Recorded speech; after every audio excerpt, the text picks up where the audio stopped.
Is it working? I don't know. Hi, and welcome to the library.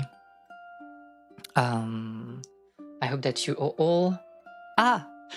all doing all right. In this Friday, this is a very sunny Friday here. Who is this? I don't know. What are we doing here? Well, we have a pretty busy stream today. So as I was saying, a very sunny Friday, which is quite nice. I will be again blinded by the lights that are reflecting in the windows in front of me. So it will be amazing. And yeah, so today we are having, I don't know, a 3-hour stream, something like that. Because I want to finish at a reasonable hour to spend some time with Mama Yabi and Papa Yabi. But we still need to go through a leaf of their books, and we'll probably finish the Shivah today, the point and click that I have prepared for the second half of the stream. This is well, let's say that I am not ready at all. I have things open, my phones for like some notes that I can read. Photoshop is open for a leaf of their books. I try to make something that looks like all right, but I think it will be like disastrous. We'll see how it goes. I am not ready. Also, yeah, I wanted to talk about like just a quick note before we began. As we mentioned, we were starting Savage Raiding on 14 this week, and the fight is fun. I think like M5S is a really interesting fight, and in general, from what I've seen, which is basically almost everything, this is a very interesting tier, very interesting mechanics and concepts. It's not, everything is not balanced, I believe, but I think it's also part of what makes this tier pretty interesting. We're obviously struggling a bit with, week 1 gear. So we hit Enrage several times, but we did not go past it this week. But it was nice. I think I had like some fun raiding, especially when we made great strides towards the end of the fight yesterday. Hello, Kali. Yes, 0.07% enrage. We'll not talk about this. I think it's it's too spicy to be mentioned on this stream, and I made a promise to not beat myself for that particular enrage. So we'll not talk about it. So it was fun, and I'm really looking forward to, well, first clearing this fight, and then checking the rest of the tier. I do agree with people saying that like M7S is a bit disappointing because, well, M6S is going so hard, and we expected something very interesting from the normal version. And it seems that it's not that interesting, but M6 is like really, really, really, really fun. So really looking forward to this, and I believe that they done some interesting thing with this tier in terms of design. It's so unique. The gimmick is well presented, and it's really transformative in the economy of the fight. But yeah, we'll talk probably about that next week, see where we are. Anyway, that's basically all I have to say on that topic. You're the gimmick. I know. I mean, the gimmick today is fishing, and you are also the gimmick here. So yeah, let's do slowly the transition towards the lecture scene. Is it working, Mom? Is it working? Yes. You are seeing things here. Weird. Okay. So no, you don't see anything. And if I do that, normally, yeah, you don't see it. Okay. I don't know what to say. I'm so nervous. I don't know how long it will take. So yeah, it will be a fun presentation today, maybe. I don't know. That square did bother me a lot. Yeah, because it's like you have, when you open on Photoshop, you have like for the font and paragraphs and whatever, and it opens like on the side, but you're just seeing the outline of the whole box, but you don't see the content of the box, which is a bit strange. But if I right click, you don't see it at all, which is like also very weird. I don't exactly know how sharing Photoshop, sharing the screen, the window of Photoshop is really working on OBS, but it's something. I know that people have like trouble kind of every time. 3 hours later, and this is end of part 2 of 7. I mean, it's complicated because technically, since I don't think we can talk about that also. I don't think we will keep the model of seasons just because I prefer to have like longer breaks between episodes. So now a Leaf of Their Books will be once every 3 weeks or month, depending on how much I feel ready for the next episode. And because of that, we don't need to do like seasons anymore.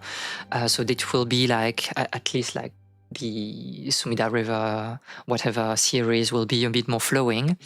And it's not like 7 parts. It will be closer to, 25 or something like that. I don't know. Anyway, am I ready? Do I feel like I'm ready? Maybe not, but at some point we need to just send it. Oh no, wait, I need to prepare like VLC for... Oh no, nothing is ready. Wait, I need to open VLC first. Yeah, I hope you enjoyed my little joke. This is, I think, the first one. I will put...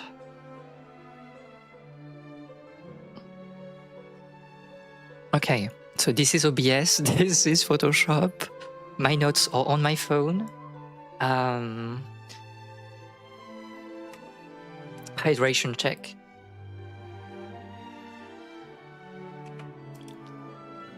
And yeah, I think the sound also for the BGM is fine. So yeah, I think I'm ready, more or less. Joke me? No, I don't like humor. You know that this is not me. Okay.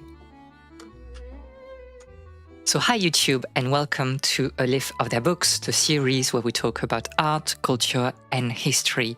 I'm Miyabi Mitsuhara, your Fox librarian, and I'll be your host today.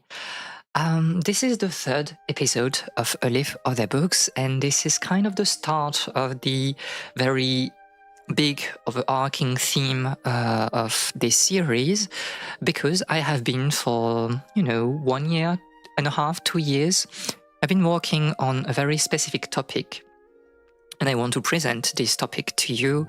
Not the entire thing, because, it's a very large body of research, but just make some spotlights on things that I find interesting.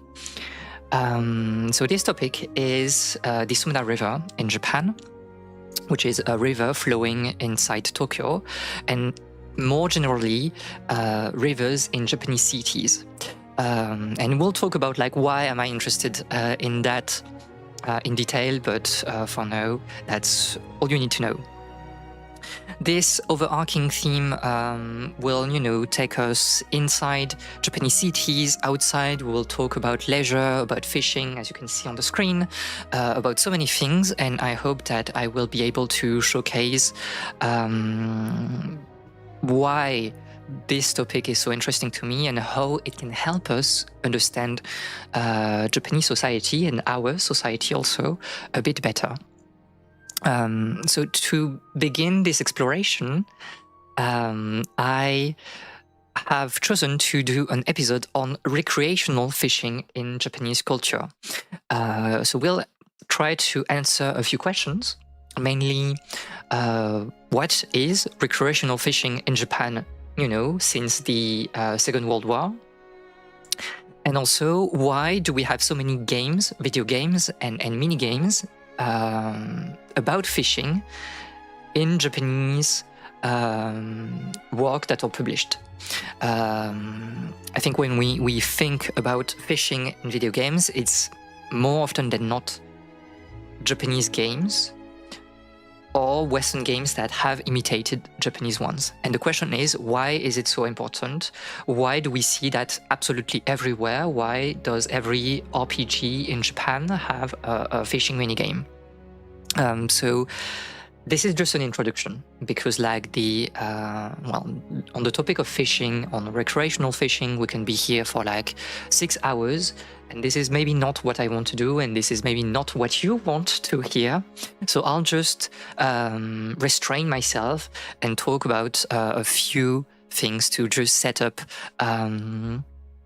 ideas that will be useful later when we'll talk about rivers inside the cities.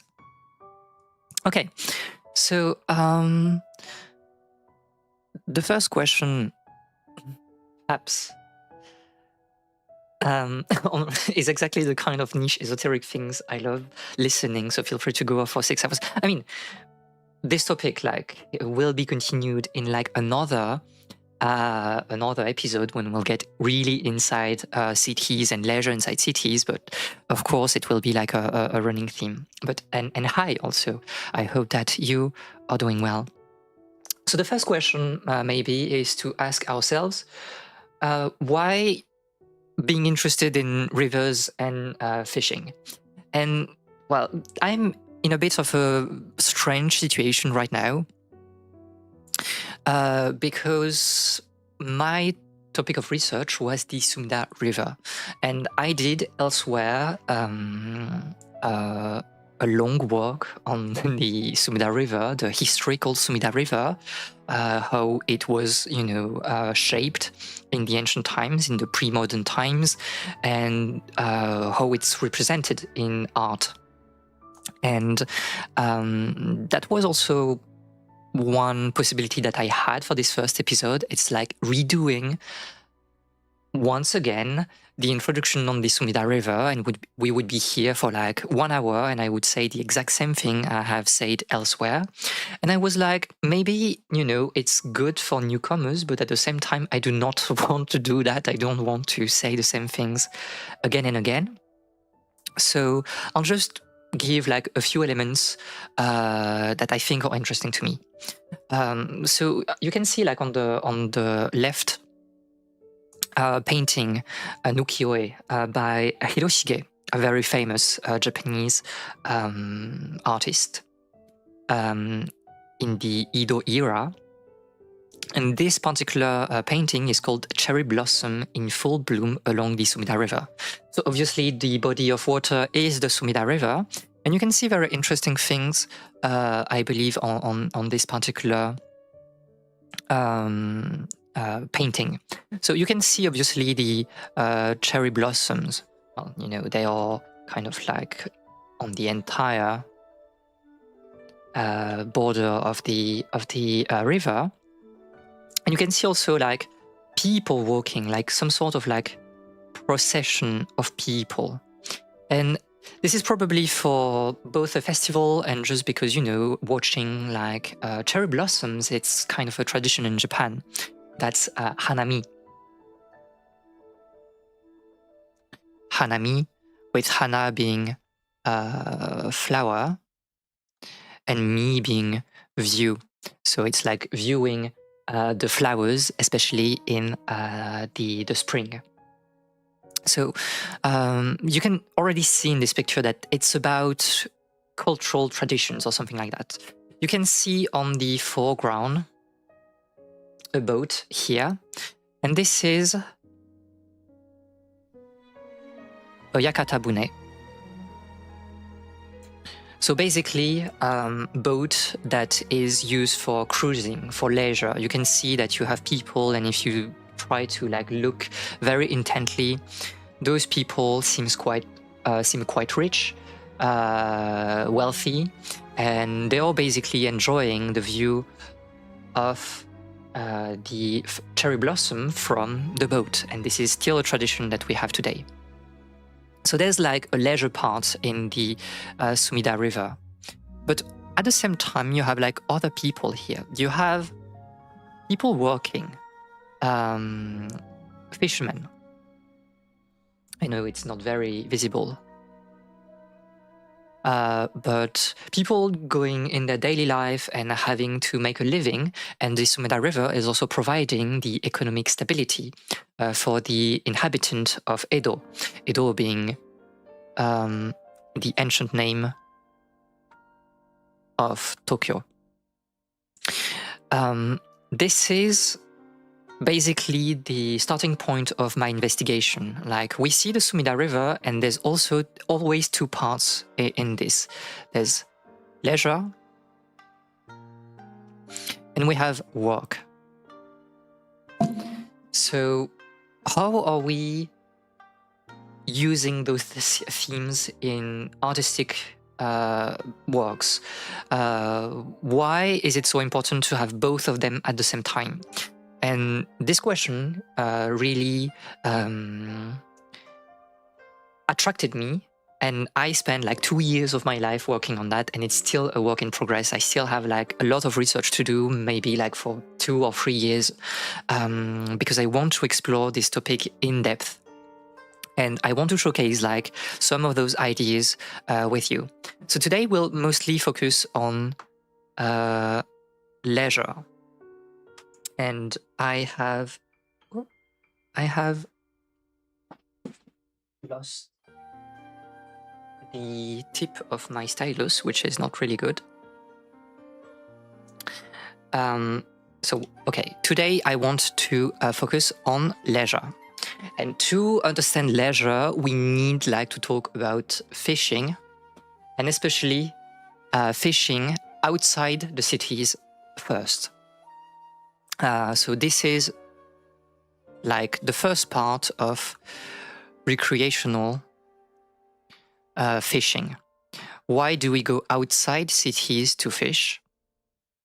And answering that question will allow us to understand why then we have like recreational fishing inside the cities. So yeah, that's basically like the starting question. To explore that topic, well, I have done a crazy survey by asking Final Fantasy XIV players, and especially fishermen, people that are maining fishing, why is it like such a big activity for them? Why do they like fishing in this game? And so I had like, I have more data, but it was like a bit difficult to showcase. So I would just say that I had like 54 people answering this particular survey. This was also done in the Fisherman, I think it's Fisherman Horizon or something like that, Discord server. They're all really nice people, really helpful, and I think like there's a really great sense of community there, and they happily answered my survey. So thank you very much to them. And I want to showcase some of the answers that they have given me. So one of the early question was, what are the emotions that you feel when you are fishing in these games? And well, the question was a bit biased because I had suggested those answers here. Those answers here were suggested in the survey, and you can see that they are kind of like dominating the chart. But we had also other answers like frustrated people, or the people focused, and by focused I mean focused on the challenge, having to think about the bait that they need to use, about the fishing windows when they're open, things like that. Some people were bored, and some people, I think this was very interesting, were curious about like finding new species. They felt like they were scientists, things like that. So this was quite interesting. On those two columns, so excitement and relaxation, it was very funny because some people were specifically here for excitement. For example, when doing big fishing, so when you're collecting all the rare fish in the game, and they were like, this is the part that I enjoy the most, and I feel alive because I feel some kind of dopamine or adrenaline when I finally have the fish that I was seeking. And some people were really, no, I'm just about like relaxation. For me, it's a game that you can just do while, I don't know, watching a series, listening to a podcast, or talking to some friends. And it's just something that I can do like to keep myself, somewhat busy while doing my other activity. And I'm not exactly here for the crazy excitement of big fishing. And you had people that were combining both. It's like, sometimes I'm serious, and especially when big fishing, so I will focus only on that. I will not have second monitor content. And this is when I'm feeling adrenaline. This is when I'm, kind of focused. Serious time. But I do enjoy also fishing as a relaxing activity. And this is something that I will do on the side. This is not big fishing. This is maybe more casual. I had people talking about fishing for collectibles, fishing to get some resources, fishing for ethereal reduction, whatever. Activities that are less, let's say, completionist than big fish. And so they are kind of dividing their time in two. And those emotions, I believe, are very close to what people feel in real life when they are fishing. I mean, fishing in real life is a hobby that is quite uneventful most of the time. You're like sitting on a pier or a river or whatever, near a river, and then you just need to wait. And there's some sort of like relaxation or some sort of community bonding that is happening here. If you're fishing, with other people, you can talk at the same time as you are fishing. So what was really interesting to me is that the emotions that were recorded and explained to me in the survey felt like they were really close to what people are feeling in real life when they are fishing. So this is the first interesting point here. The second point, the second question that I asked on the survey was like, why do you fish in games, and do you engage with fishing in other games in general? So I had I proposed 4 different answers. One is I don't fish outside of 14. And the rest was more gradual in terms of hardcore-ness in terms of fishing. So the first one is I fish in games that are fishing centric. And we'll talk about them a bit later. So Sega Bass Fishing, Kawano Nushitsuri, Ultimate Fishing Simulator, whatever. Second answer is I do fish in games that are featuring a fishing mini games. It might not be the focus of the game, but I do enjoy spending time here. But it's, a side activity in the game. And a little portion of people say that they were fishing only for completionist purposes. For example, getting the hard containers in the Zelda series where you have fishing minigames.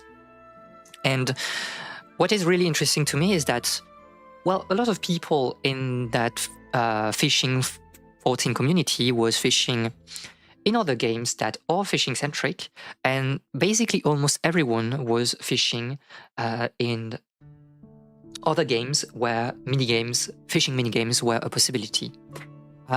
So there's this thing of like, oh, I'm not content in fishing in one game, but like I'm fishing elsewhere for some reasons. And the question is, why do people enjoy fishing in other games? And this is a question I really did not ask. This is like more analysis. But one thing that is interesting is like the list of games that were mentioned when I asked in what other games are you fishing.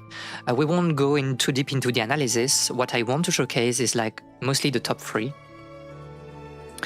And you have also the occurrence of Harvest Moon / Season of Stories, it's the new name. And you can see that the top 3 is dominated by what we tend to call cozy games. Those are games that are very chill, that are suited to contemplation or just relaxation. And this was a big part of the mention of games people are fishing in. No Lost Ark. Lost Ark was mentioned, but I think it was like 3 person or something. I had a lot of games that were mentioned and that had less than 5 answers, and I chose to not include those games in this list for simplicity's sake. I had people mention Persona, I had people mention like other games. There was a lot of things. But yeah, cozy games first. And this is interesting because the let's say the average fishing player seems to be more interested in relaxation more than I don't know, realism when they are playing those games. People were like, Stardew Valley, I enjoy it because like the loop is pretty simple. Web fishing was really a crowd favorite in terms of, you know, people explaining why they enjoy it. I mean, we did some web fishing on stream. I think it's like really good because you are very passive until the QTE minigame. But the QTE minigame is also very, very simple. It's really conducive, I think, to just spending some downtime in a game, talking with friends. And I think it was like a yapping stream, so very interesting. And Animal Crossing, obviously, kind of the ambassador of fishing in cozy games. So, okay, those things should be kept in mind. I will not analyze those results now, but keep that in mind when we are going to the next sections. So, now that we have explored this survey a little bit, let's talk about leisure in Japan. This is not exactly what I wanted to showcase first, so there.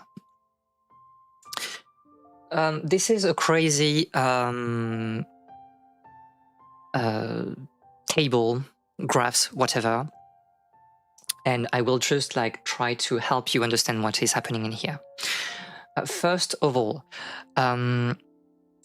what is very interesting to me is that the discussion about leisure, about modern leisure in Japan started after the Second World War, obviously. And we have something that research kind of highlighted for, you know, the past 2 or 3 decades, is that in the 1980s, you had what we can call like a leisure renaissance, because we kind of saw that people spent more time going outside or spending money into activities that were like divided from work. And this leisure renaissance is a bit difficult to really understand because we don't know if it's just because, you know, the middle class started to solidify and people had more money and they could like buy things. For example, like I don't know, consoles. They can go out and do traveling. They can go golfing or fishing. They would like enter sport clubs and things like this. So is it because of the middle class rising, or is it just like, is it more complicated than that? The research nowadays is still unsure about the real existence of this leisure renaissance, but we can see interesting data, especially for fishing. So on the left, you have several graphs that are showcasing information about Japanese society. I want you to look at this graph first. Here you have some sort of curve, I guess. And this curve is basically representing the amount of money that one person had at that time, in average. So basically, what was the purchasing power at that time for one person? And you can see that it's rising. This is the economical miracle of Japan. This is rising like a lot between the, I don't know, 87, and it kind of like plateaued for a while, and then it just declined, and this is the trajectory nowadays. Because maybe you know about Japanese history, and in the 90s there was the bubble was bursting, the economic bubble was bursting, and it kind of led to this very slow inflation and loss of purchasing power. So what it means is that in this period, this was like the key period for leisure. People had more money to do more things. And if you check the lower graph, you can see that it kind of matches this shape. It kind of matches the participation of people in fishing, in recreational fishing. You can see that it's starting to pick up from the mid-80s. It plateaued for a while, and then it decreased. It did decrease after the burst of the bubble. And most of the fishing games were released in that period. The fishing games that are really, really popular. So I just want to mention also that the data is incomplete, just because this particular data from fishing participation has started in 1977, and we don't know what happened before. We don't have like data on it, and this is not as precise as what we have starting from the, mid-80s. But I think like this curve is really interesting because it means that people had more time to do leisure, and like fishing was one of the most important activities that people could choose. I think it was consistently ranked fourth within like the activities that people would choose to do if they had, more time, more money, whatever. The last decades in the 90s, followed up by the Asian financial crisis, was brutal. Would be curious how Japan fared versus the other nation impacted. To be fair, without going into details, the way the government would have handled the lost decades made that the Asian financial crisis was not as impactful in Japan as in other nations, for example, South Korea. And you can see here, by the way, is that there's a plateau here when the financial crisis happened, and it's only gradually that like the standards of living went down, and without going into detail, it's because both the bubble she doesn't know how to write anymore, no bubble, economy, or the bursting of the bubble, and the financial crisis. They were kind of like related, and so for some reason it's like more of the breaking of the bubble that was felt in Japan, but whatever. In general, people still felt like their standards of living were like reducing, but also because people kind of like experienced for the first time in forever non-employment. Anyway, so leisure was an important thing in the 80s, and that's the slide that I was showcasing first. It's like you had like activities that went very popular at that time, so fishing was one of them. You had golf and you had like ski, for example, but fishing was also more affordable than, you know, going into a ski station or golfing. This is very, I will say, right-winged, and for the wealthy.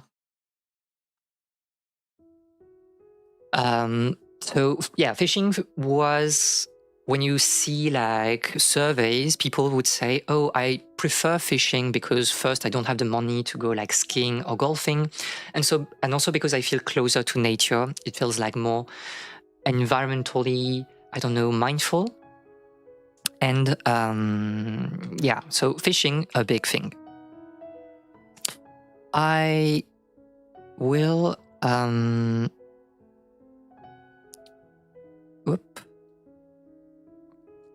I want to showcase that first. I don't know why you are here. There's something that has been misplaced, but whatever, I can find. Where are you? What are you? Are you like... Sorry, this is a bit weird.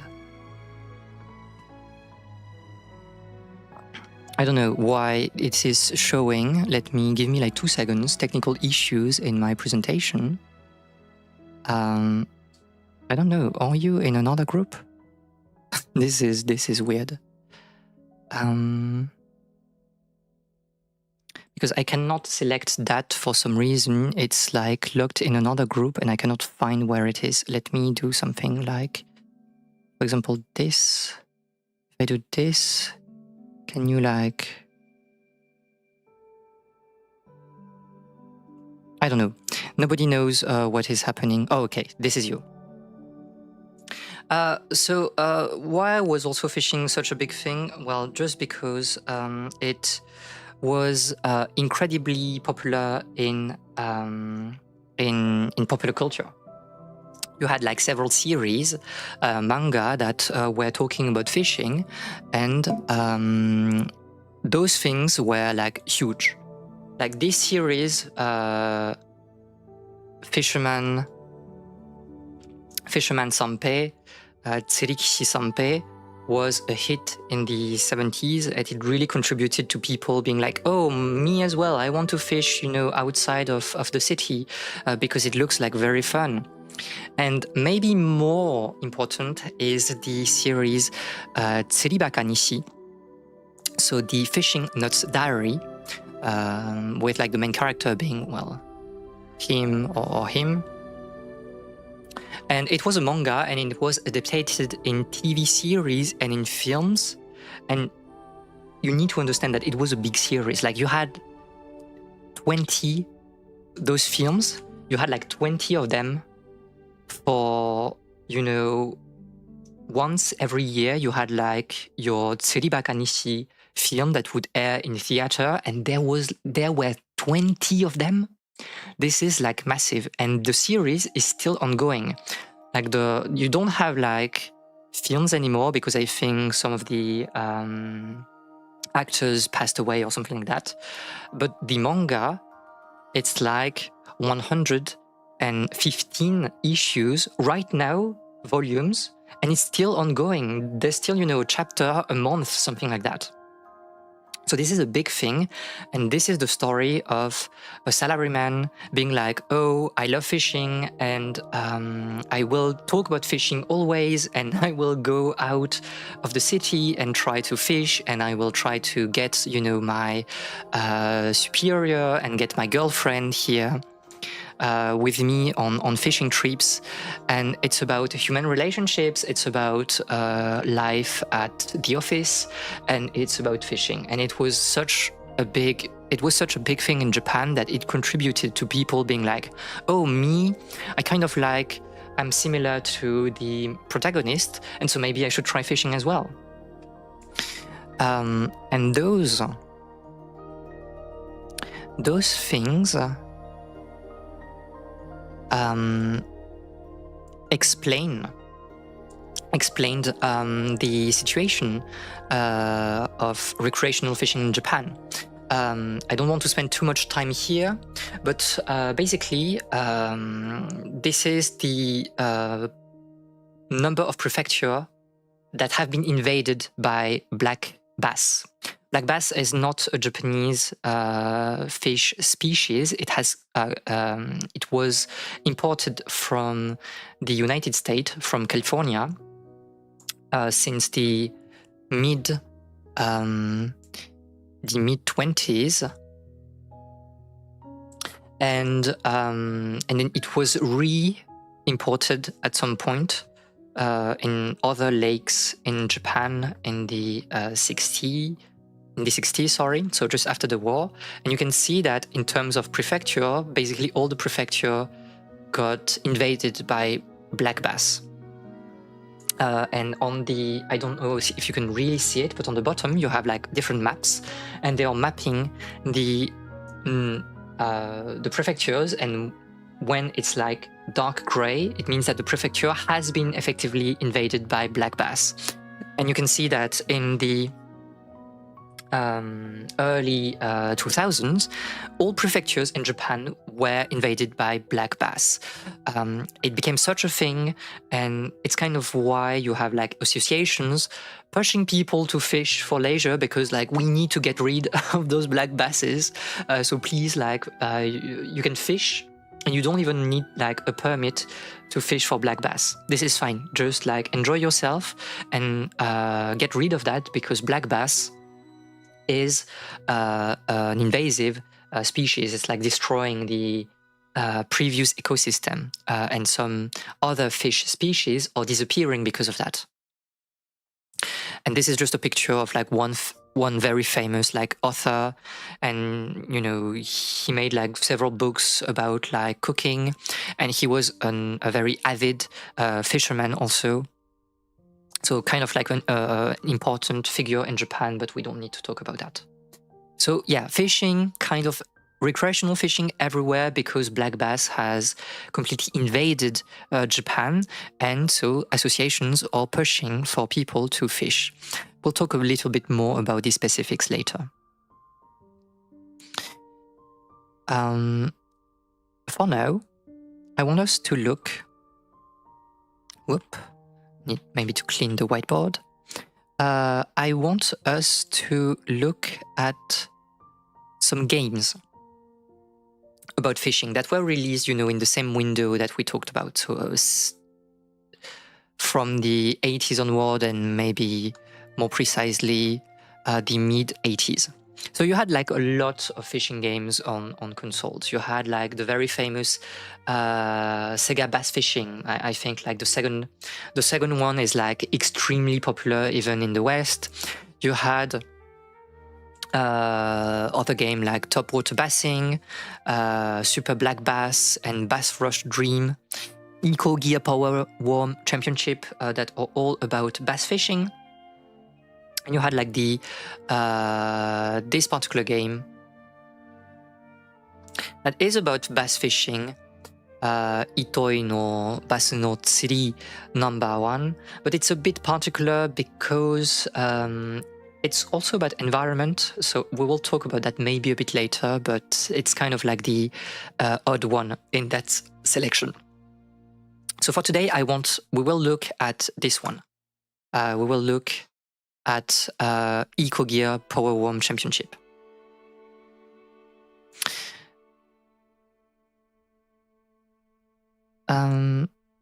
Oh, I need to, okay.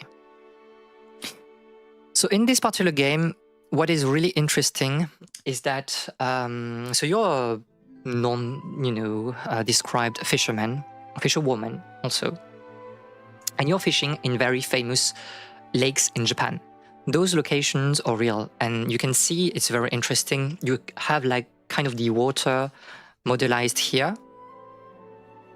and you have like pictures, real pictures of like those places that are overlaid on top. And it's giving a very natural, I believe, and very realistic approach to fishing. What is really interesting to me is that those are famous lakes where you can fish in real life. The Kitaura Lake is like extremely famous. It was one of the first lake where black bass was introduced. It's still a very touristic location nowadays. And you can see that it's kind of highlighted in this particular shot, because you have like a torii gate here, and it's kind of like giving some depth to the scene, to the scenery. And this entire game is about that. It's about like kind of like visiting famous locations and fishing there. But locations where you can fish again in real life if you go there. The very interesting example that I want to showcase is this particular view of oh well, I was a bit mistaken. This is like the Kitaura Lake and this is like Roko Bridge, but the previous one, it's like the Nojiri Lake Resort, and this is like the Biwa Torii Gate. Whatever.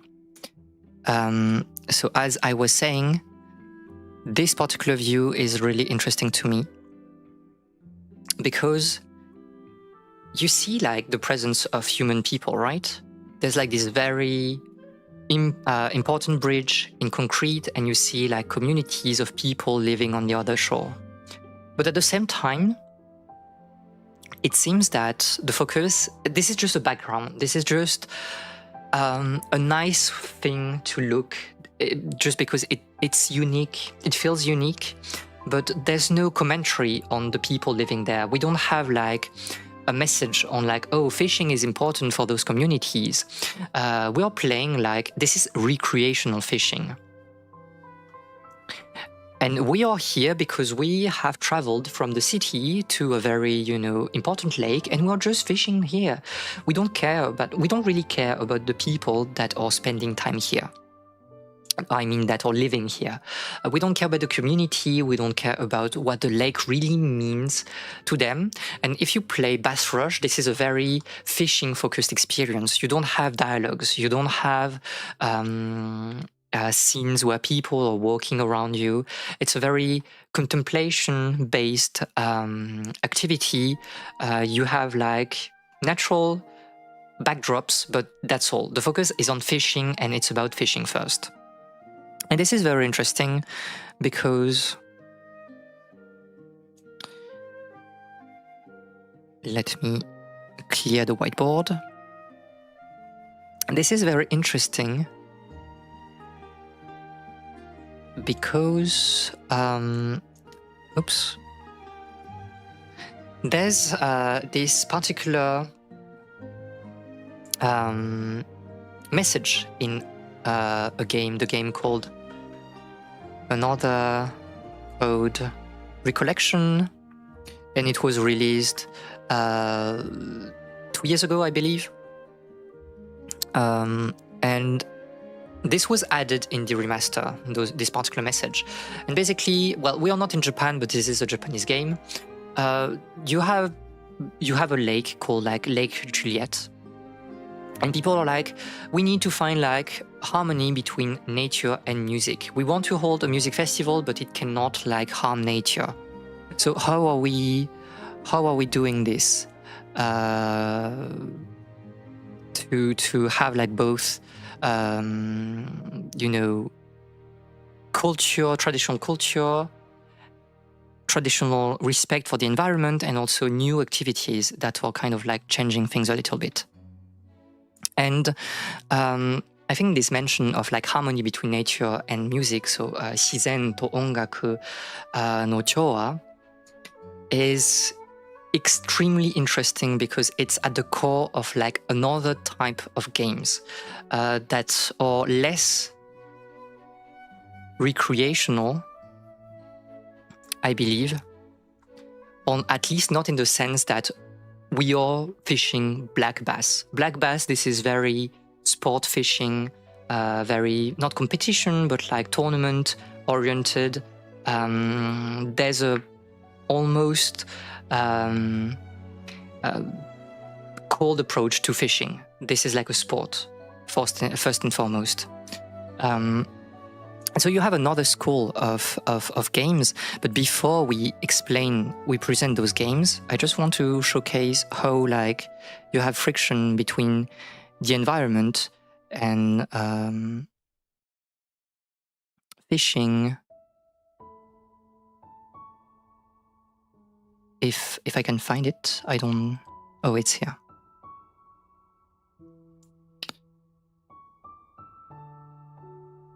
Oh, sorry, I need to show everything one by one. How like fishing can be destructive for the local communities. A very famous lake in Japan is Lake Biwa. If you know a little bit about Japanese history, you will find like mention to the Biwa Lake kind of like everywhere because it's a very important lake in history, but also in poetry. And those like scenes are taken from Lake Biwa. In Lake Biwa, near Lake Biwa, you had like a lot of farmers. So they were cultivating rice, but rice was not enough. So they were kind of fishing in the lake as well. But it was not like professional fishing. It's just that, oh, you have some time off from your farm, then you'll be able to fish, in the lake, and you'll get some catch. It's not that big, but it's enough to sustain you. And you have a very specific way of fishing in the lake. It was like very conservative catch, in the sense that we are not overfishing. We will preserve like nature. We will not disrupt fishing species. We are just fish species. We are doing the bare minimum. What can sustain us? And you have like festivals that are conducted from centuries ago around like fishing in this lake. And in particular, there's a festival around Funazushi, which is, to make things simple, the kind of like the ancestor of what sushi is nowadays. Sushi nowadays, you take like rice, you put like some vinegar, and then you put like mostly fresh fish on top that has been like, it can be raw or it can be cooked, but it's about the freshness of the fish. In ancient times, it was not really possible, and you wanted to preserve fish as much as possible because we did not have like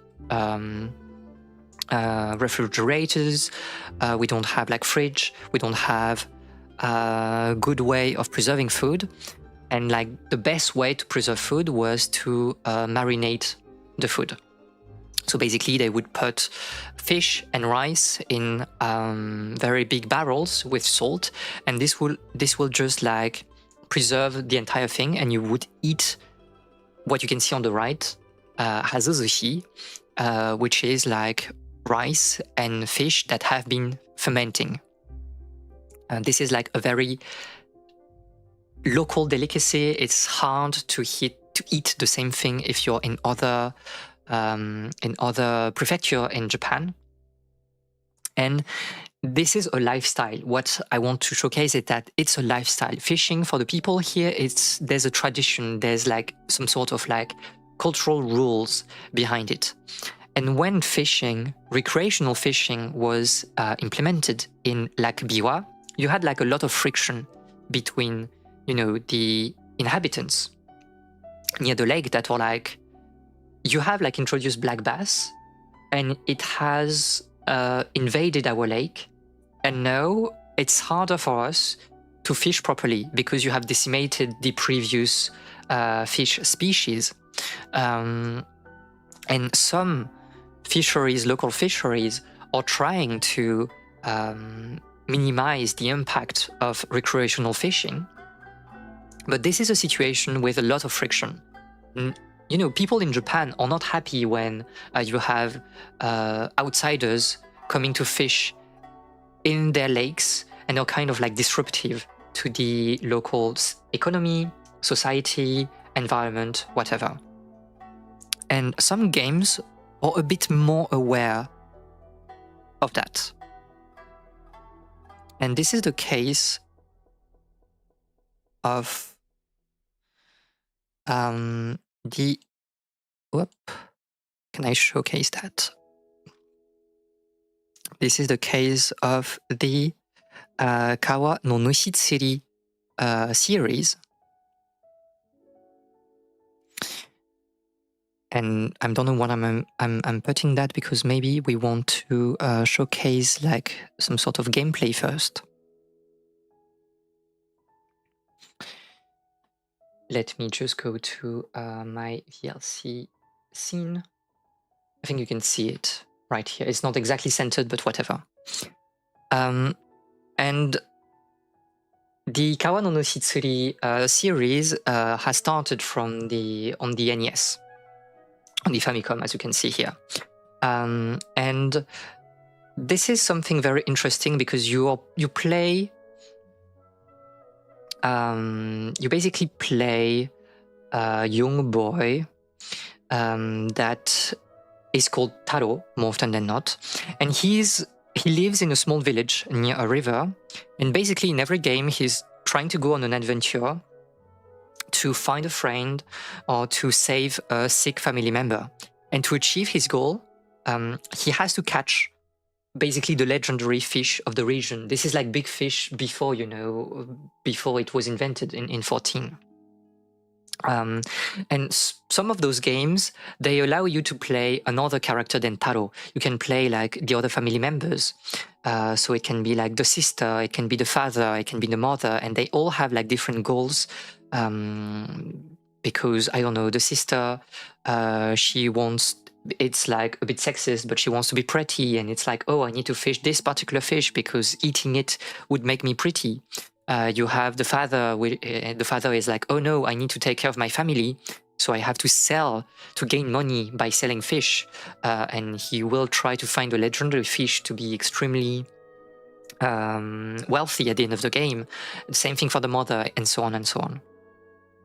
So what is really interesting in those games is that unlike the recreational fishing of the previous games, the Kawa no Nushitsuri series will focus on sustenance, on eating, and on the extreme diversity of species that make up rivers. You have like logs that are very similar to what you can find in like 14, with explanations about what you can do with them. Can you eat those fish? Are they used for like cultural purposes in Japan? And so on and so on. And some of the fish are made up, but a lot of the standard fish are actually species that you can fish in Japanese rivers. And you can learn about like society and how people are interacting with rivers in those villages. And so this is a game, this is an RPG, this is an adventure game, and you can see that you have rivers, there's also lakes and estuaries, there's also a spin-off series where you fish in the ocean, and there's a sense of belonging in the environment and not being like a predator of fish. You are in harmony with nature in the Kawa no Nushitsuri franchise. And so players in those games will be invited after fishing to sell their catch or to use them in traditional recipes. It can be simple grills, and it can go to complex stews or stir fries. So showcasing the idea that we are fishing because it's a way of living, because we need to eat. And in those games, you can interact with the various characters. You can, you have quests that are helping you to understand better the people that you're living with in your village. You can buy new equipment to catch more difficult fish. And rather than the invention of an idealized nature that we saw in Bass Rush, with just a backdrop of, some village and just nature, here the series is emphasizing, I believe, the connection between human communities, wildlife, and the environment they inhabit. I'm not saying that, this series is like extremely realistic and nuanced, because it's still like an ideal view of the rural world, of the countryside, but it's obvious that it tries to defend an image of traditional Japan versus city dwellers that are just coming to the countryside, for leisure. So here you have like, I think, a more astute take on leisure that is respecting local communities, and that is showcasing the fact that rivers are also for walking. This is not just for leisure. And one interesting example of that, and I will come back to the whiteboard, is the DS game Komorebi no Tani, where you really don't have a village here. You're basically in a forest and you're talking to basically yokai. We talked about yokai in the very first episode of A Leaf of Their Books. And this particular yokai, so the elder, basically is like, this forest is a good place for us yokai to live. And basically is saying that you should not, as a little boy adventuring in this forest, you should not disturb people. You should respect the spirits that are living here. And during the game, you will find like little companions that will go with you on fishing adventures, and they are coming willingly. It's because you're helping them in their quests. You're trying to make sure that, or you're giving them the insurance that you will not disturb their living places. So you can choose between like a kitsune, kwon, which means like eternity. You have like a bakedanki called like ponta. Ponta is kind of like, it's like a goober, something like that, because it's like pontaro. And you have like tenma, which is like the, the Pegasus. Tenma is Pegasus. And this is like this crow spirit. And this focus, I believe, on nature, on yokai, it showcases that the environment is living, and you cannot ignore nature. Your actions will have consequences, and you have to be careful with that. And I believe that the Kawano no Shi series is kind of highlighting this fact. And this is like, I think, a very interesting approach on fishing, because it runs very,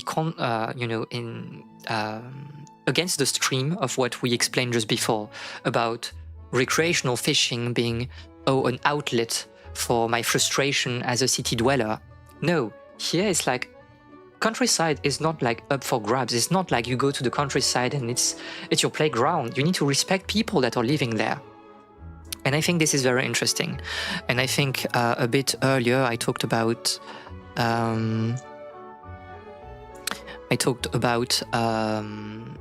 this particular game. And this particular game, you can see like you have animals also showcased on the cover of the game, because yes, it's about bass here fishing, but there's also a lot of quests being like, oh, you need to respect the environment. You cannot do that. Was that a pun? You will never know. And those like more environmentally friendly games, I think, are very interesting because it sets up some great ideas when we will go inside the city. So to finish this presentation, I want to talk about a series of games that you may have seen on the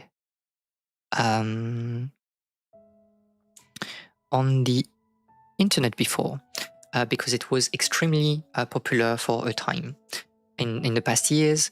This is the games made by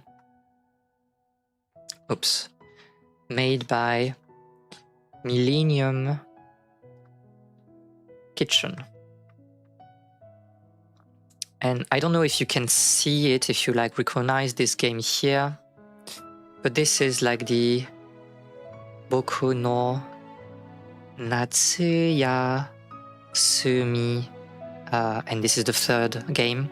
The Boku no Natsuya Sumi series, which is basically translated by my, I don't know, summer vacations, something like that.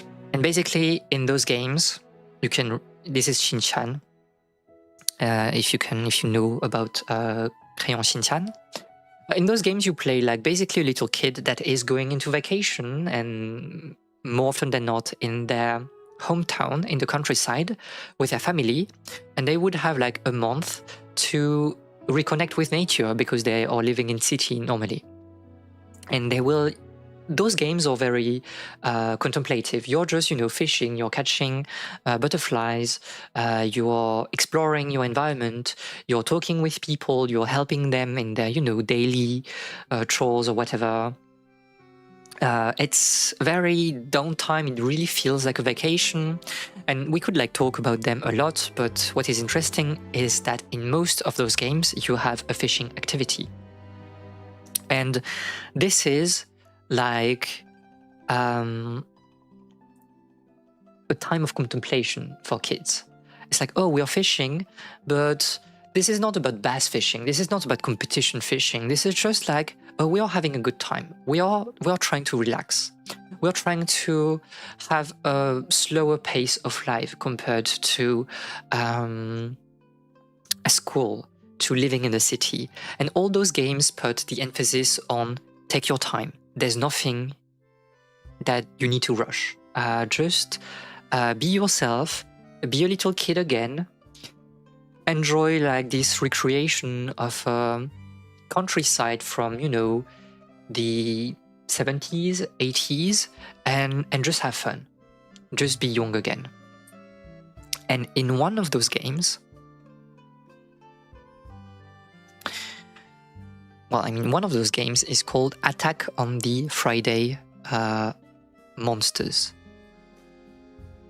And this is like the only game that is not taking place in the countryside. Because, we'll rush a little bit. You can see just from the opening, it's held in the suburban world. We are not inside the city proper, but we still have, city buildings of some sort. This is like the frontier between like Tokyo and the countryside. And I believe that all that we have spoken about today, discussed today, all those images, this idea of leisure, this idea of like relaxation, this idea of like taking your time, it slips in the representation of this particular suburban world. So here you play Sota. Sota is a young boy that came recently in this particular district of Stagaya, and this particular village is called, town is called Fujinohana, and we're in the southwest of Tokyo. And you can see here, his parents basically run a dry cleaning business in their old house. This is like both a house and a shop. And we are basically playing the daily life of like Sota. And the discussion, I believe you will see it here in a few moments.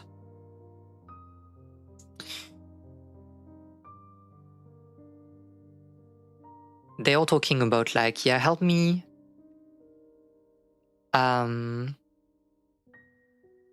Help me, with the laundry. Can you like give things like to the people that are living, next door, whatever. And then mom is saying, don't forget that today is Friday. The monsters come out today, so don't be too late. And the monsters are basically the kaiju monsters that you will see on the tokusatsu, on those like Japanese series where you have like big monsters fighting, heroes, Power Rangers, and so on. And the point of the game is that this place, Fujinohana, has a TV studio, and they are like filming the TV series, the live action series, in this place. And so what mom is saying is that, oh, this is Friday, and Friday is like when they are recording, when they are filming. So at the end of the game, you will see like a fantastic battle between like kaiju and like the heroes, because it's like television. But in the mind of a child, it feels like, oh no, this is really happening in real life. Or the monster, the city people coming for the weekend. It's more complicated than that. You're doing a joke, it's a bit more complicated than that because it's not wrong. What we will see, I believe, from here is that there's nothing really important to do in this village. Okay, you're collecting, kind of gemstones that are used for a minigame, but it's mostly about like exploring the city. You can talk to the person that is managing the TV show, and then you're kind of just exploring. You're kind of exploring the village. You're going a bit outside, and you can see the map on the top right. That we're a bit outside of the village, and you're playing with your friend. They have a weird game where you become like the master or the slave of someone when they beat you at a card game, whatever. But this doesn't really matter. What really matters is that you're enjoying, this atmosphere, the atmosphere of this town. Because, yeah. For example, this. The representation of Fujinohana is ideologically situated. Ayabe, so the director for the game, was born in the 60s, and he grew up basically at the border of two different eras. And, it's like the 60s, it's the start of like the reconstruction of Japan and the miracle economy of Japan. And for him, this game was a way to showcase his nostalgia for like TV shows like Ultraman. But he also longed for the small, close-knit community full of kindness that you had before the great economic miracle. And this is especially the case because in Tokyo you had like in 64, if you remember, you had like the Tokyo Olympic Games, and this was a big thing where they had to reconstruct the entire city. And this is when you had, as you said, the city people coming into like the suburbs, trying to build things and being in a very work-oriented mindset. And this is exactly what you're saying. It's that they are kind of the monsters in the sense that they are embodying capitalism and the loss of a more traditional, a simpler way of living. This is obviously in the head of Ayabe, right? Like in Japan, here I think we are in the 70s, the Setagaya was not as idyllic as you can see here. Setagaya by then was already overrun by newcomers from the city. You had like buildings being constructed in a very chaotic manner. You had the Tama River that we cannot see here, but it's kind of like a small river that is flowing into the big Tama River. It was like dirty. It was not as nice as what the game is showing. And people were not happy living here because there was a lot of friction between the previous persons that were here from, generations, and the newcomers that basically forced urbanization to those previous communities. But the point of the game is that we don't talk about, the social situation. We don't want to showcase the difficulties of the past. What we want to show is an idyllic community, because when the game was released, so in the 2010s, you had like the disappearance of solidarity, in the cities because of the economic crisis, the 2008 crisis.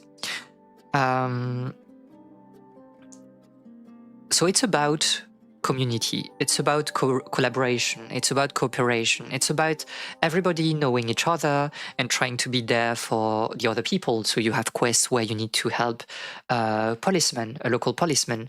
You have a quest where you need to help the baker. You have a quest where you need to help a writer. You need to help the people running the TV show. You have to help your friends. You have to help your parents. You have to help so many weird people, but also like normal people that are just living their daily life. And Attack of the Friday Monsters really emphasizes this closeness between neighbors. Let me try to find like some picture, some footage when we are inside a city. For example, here you can see that houses are very close to each other. This is like assemblages of concrete and wood. They are adjacent to each other, and the streets can almost look like shared outdoor courtyards. I think it's especially the case at the beginning. Can I see, for example, this? You can really feel that everyone is very close to each other. And even the traces of modernity are gentle. You don't see a lot of cars. They are, I think, at some point, maybe a bit before or after. Like here, you have the factories, but they are in the background. Like modernity is present, but always like gentle. At some point, you can see again also the train tracks, but you don't really see people crossing to take the train or whatever. At that point in Japan, people were really coming inside and outside of the city every day to go to work. But this is not something that we show in the game because it would be too hectic. It would be too chaotic. So you're helping people there. You have a few cars, but I don't know, they kind of like mesh very nicely with the environment. It feels so gentle. And this is like Ayabe's direction. He had an interview at some point and he said that the game was intended to show an adoration of the era before the 80s, where with the people living in that time, and with a yearning to go back to that golden era. He wanted to show that people were really caring in nature. They had diligence and a drive to be together in this world, in this society. They would not like fight with each other. They would try to construct Japan together and make Japan the second largest economy of the world. And again, Ayabe this is like very conservative take. This is not what happened in Japan, but this is what he wants to showcase. And when our protagonist Sota is moving through the world, you can see that there's some in the animation some kind of like childlike, well, not childlike because he's a child, but like very childish lightness. He's, very excited at the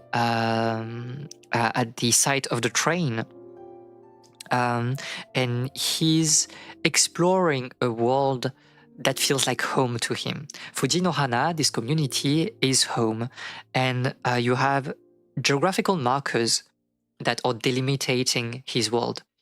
He has his house, but also the bridges, the river, the train tracks.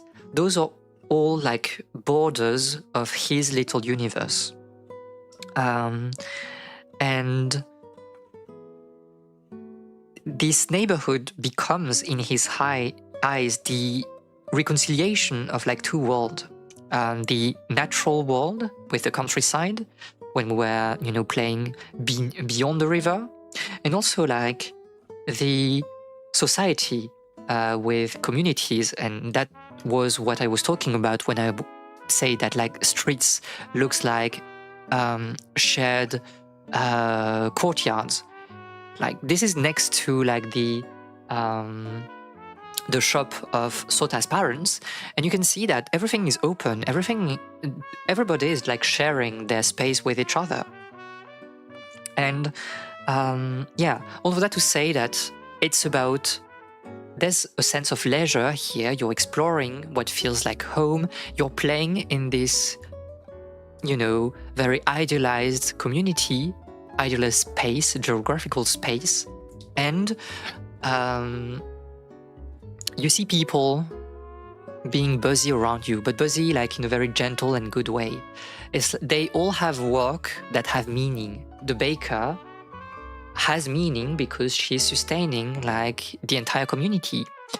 The writer has meaning because he will take odd jobs and write for everyone in the little community. The TV studio is part of the community, and everybody is very happy to, look for the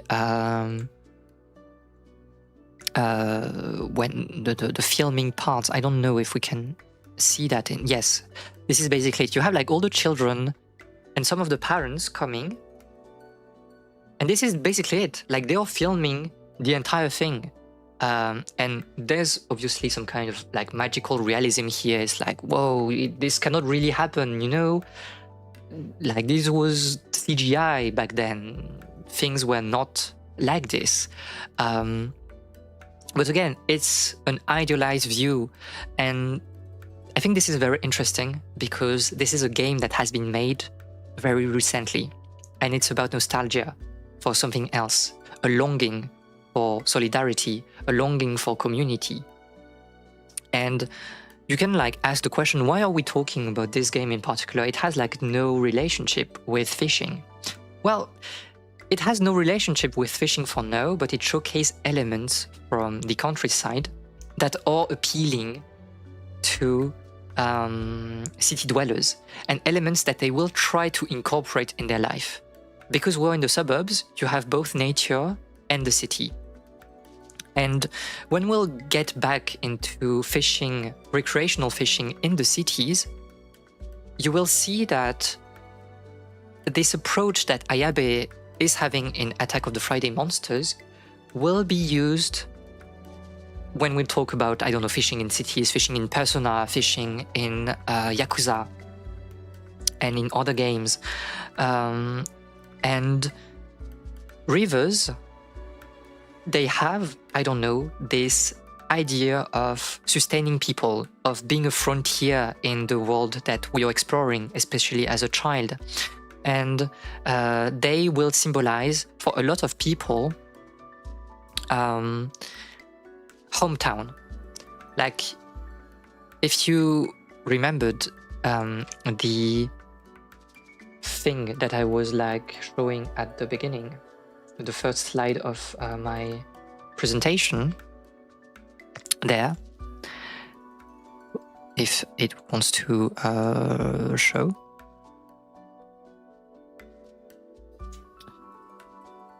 It's about the river running through my beloved hometown. For a lot of people, beyond the pure recreational fishing, the bass fishing that we have been talking about, fishing is also about connecting again with nature and with their hometown. Maybe more, 20 years ago, but it's still true today in Japanese cities. And this particular quote, the river running through my beloved hometown, comes from a game called Umineko no naku koro ni. When they cry. Umineko, when they cry, if you remember, if you know the English name. And Umineko no naku koro ni is like a mystery case, very close to and then they went on from by Agatha Christie.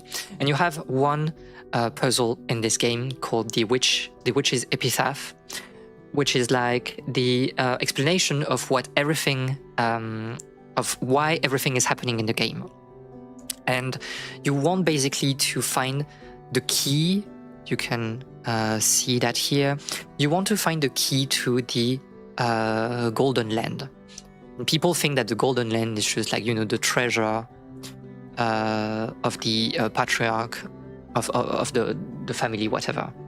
And to solve this, you see that the epitaph begins with, "Behold the sweet fish river running through my beloved hometown." And I think this is very interesting, this mention of the river and the hometown.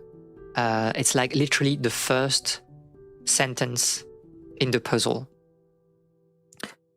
Because in Japan, there's this feeling that you have to be connected to some ways to your environment when you think about your hometown. And rivers are obviously a big part of that. And when we are showcasing fishing in rivers in Japan, it's to get back to that time. It's to feel again this connection to nature. And that's why now in cities, you have some places that are trying, in real life cities in Japan, places where people are trying to create man-made ponds where you can fish because you can feel again, this connection with nature. And we'll see more examples next time we talk about that thing. But yeah, that was basically what I had to say about recreational fishing in Japan. Many different ideas. You have the pure, competitive, very sporty aspect of fishing, especially with black bass. But you have also a more socially minded approach that will showcase environment, that will showcase people living near rivers. And you have also this idea of just contemplation, relaxation, going away from bustling cities and coming back to something a bit more simple, more calmer. And if you remember the poll about the emotions that people were feeling on 14, I believe that it's really the same thing. You have some people that are here on 14 for big fishing. They are here for the completionism. They are here for the the adrenaline from fishing. But some other people are just here because it's relaxing, because they want to contemplate a little bit, because they think that it's nice to be with other fishermen players when you're going to a spot and you're spending, 3 days there, and you see the same person for the 3 days and you're bonding with them. You have people that are just curious, that have a scientific mind. But all those emotions are basically things that are also happening in real life and that are used to explain, or that we can use to explain, to showcase fishing policies. How we are trying to build cities to accommodate for those feelings and for this surge of something else beyond, working your job in and of at the office. What can we do? Going out of the city is a possibility, but in the cities, we can try to, build rivers, to plan do some urban planning to accommodate for the people that want something more. And there has been we'll talk about that the next time we talk about that topic, but there was this year, I think 3 months ago, an anime called I think Negative, Positive, Angler, something like that. I don't remember exactly. That is literally talking about fishing in the Sumida River, because I'm really depressed in my life, and I wanted to the protagonist wanted to commit suicide, and they found belonging and new people through fishing in the rivers of Tokyo, the very busy rivers of Tokyo. And I think this is very interesting, and I want to explore that, but I believe that this first presentation was necessary to have some interesting ideas that we will be able to use later. And that's basically it. And thank you for listening to me, and I hope it was not too boring. Yeah.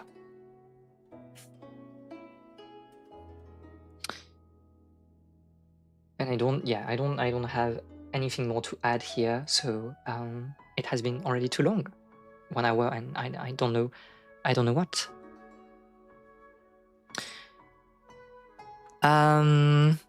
Yeah. So basically, next time we're on this particular topic, it will be about, I don't know, I'm not sure what I've planned. Let me check on my my plan, my roadmap.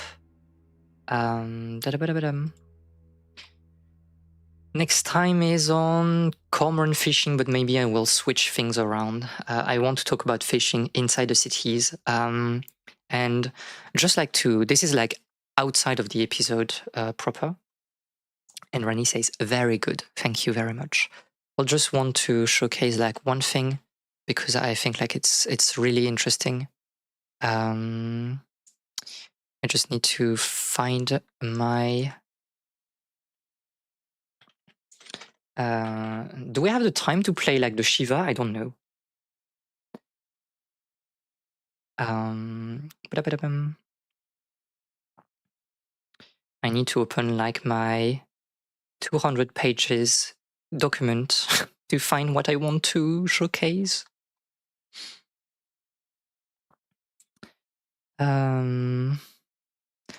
I believe that you should be the thing.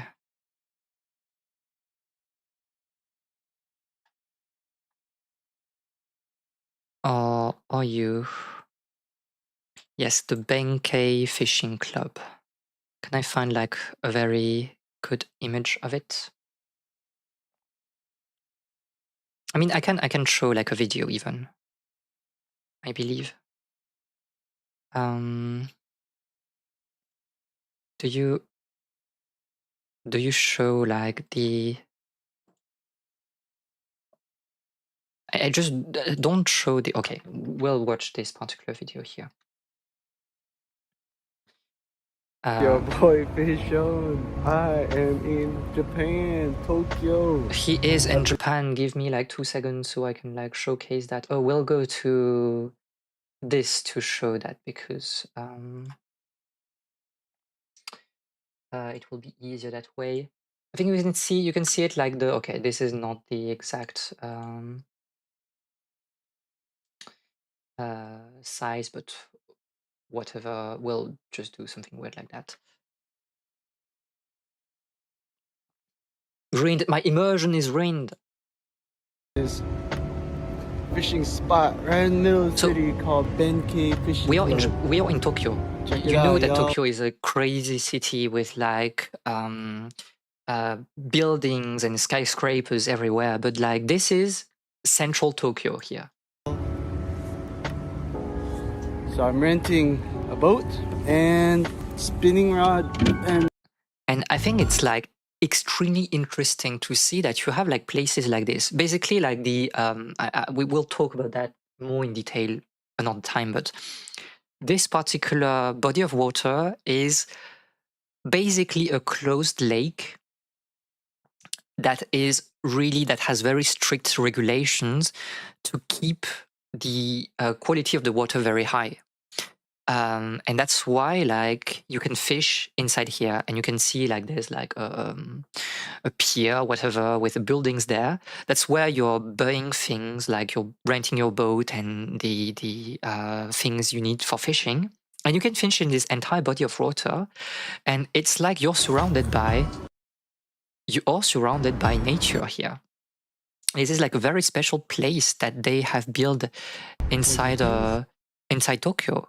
And I don't know, like just seeing that particular, shot, this is crazy. And when I saw that, I was like, how can you explain that? How would we explain that people have, spent money and the city has enacted policies that went into that direction, that were fostering this type of recreational fishing inside the city? And I believe you can only understand that particular thing if you have all the ideas that we had that we presented just earlier, about this idea of like going outside of the city and why fishing was so important, and how we can like implement some kind of recreational fishing in the city proper. And there are like many other spots like this in Tokyo. So that's something we'll talk about another time. Yes. Whatever. Now that we are here, let me switch to something else, and we'll try to play the Shivah. Maybe.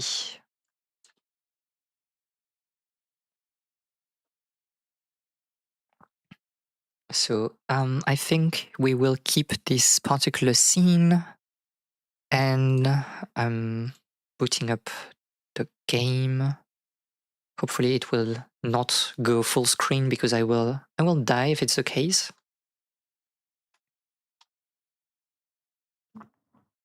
You cannot see. Oh, you can see? Yes. A guy came up to the Rabbi Moshe to ask, why do rabbis always answer with a question, to which Rabbi Moshe answered, why not? So this is the first game, the first commercial game of Widget Eye Games, which are very famous for the Blackwell series and other games like Unavowed or whatever. And this is one game that I've seen, but I've never done it. The first commercial game is like 2 hours long, I believe. So hopefully we should like try to go here pretty quickly. Few stars visible, looked lonely and desperate. I could relate. Sometimes the line between salvation and damnation is a mighty fine one. I no longer knew which side I stood on. There are those who would say that I had no business being here. They might be right. I am no longer sure what I'm doing, but I'm fairly sure I know how I'm doing it. The sound might be a bit too loud, I think. So yeah, that was the presentation. We're basically playing like a rabbi who is having a crisis of faith. I did relate to this nostalgia to the earlier times where kids played on the streets and the community felt more close, but it always bothers me when people attribute that to people being something and not being other thing. Yes, exactly. I think this is like the interesting like part of Attack on the Friday Monsters, is that unfortunately the presentation was too long, so I did not go into the details of like the policies in Setagaya and how today like the district is basically is basically a gated community. You have like gardens, but that are private. You have like cameras everywhere. And this is the result not of people changing in terms of personality, as you say, but this is the result of like capitalism and this individualization of like daily life. It's like you don't want to meet other people. I want to be in my nice house with my nice garden, and I don't want to see anyone else.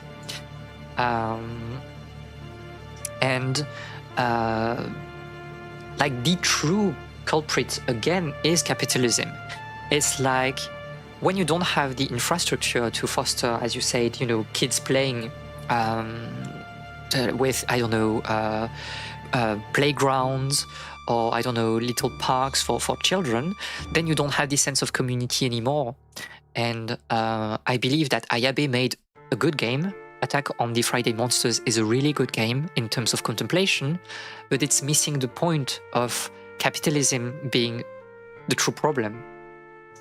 Because again, he eluded all dimension of the crisis with like work, with people living in very bad buildings at that time, like Setagaya, where we saw like the action of the game.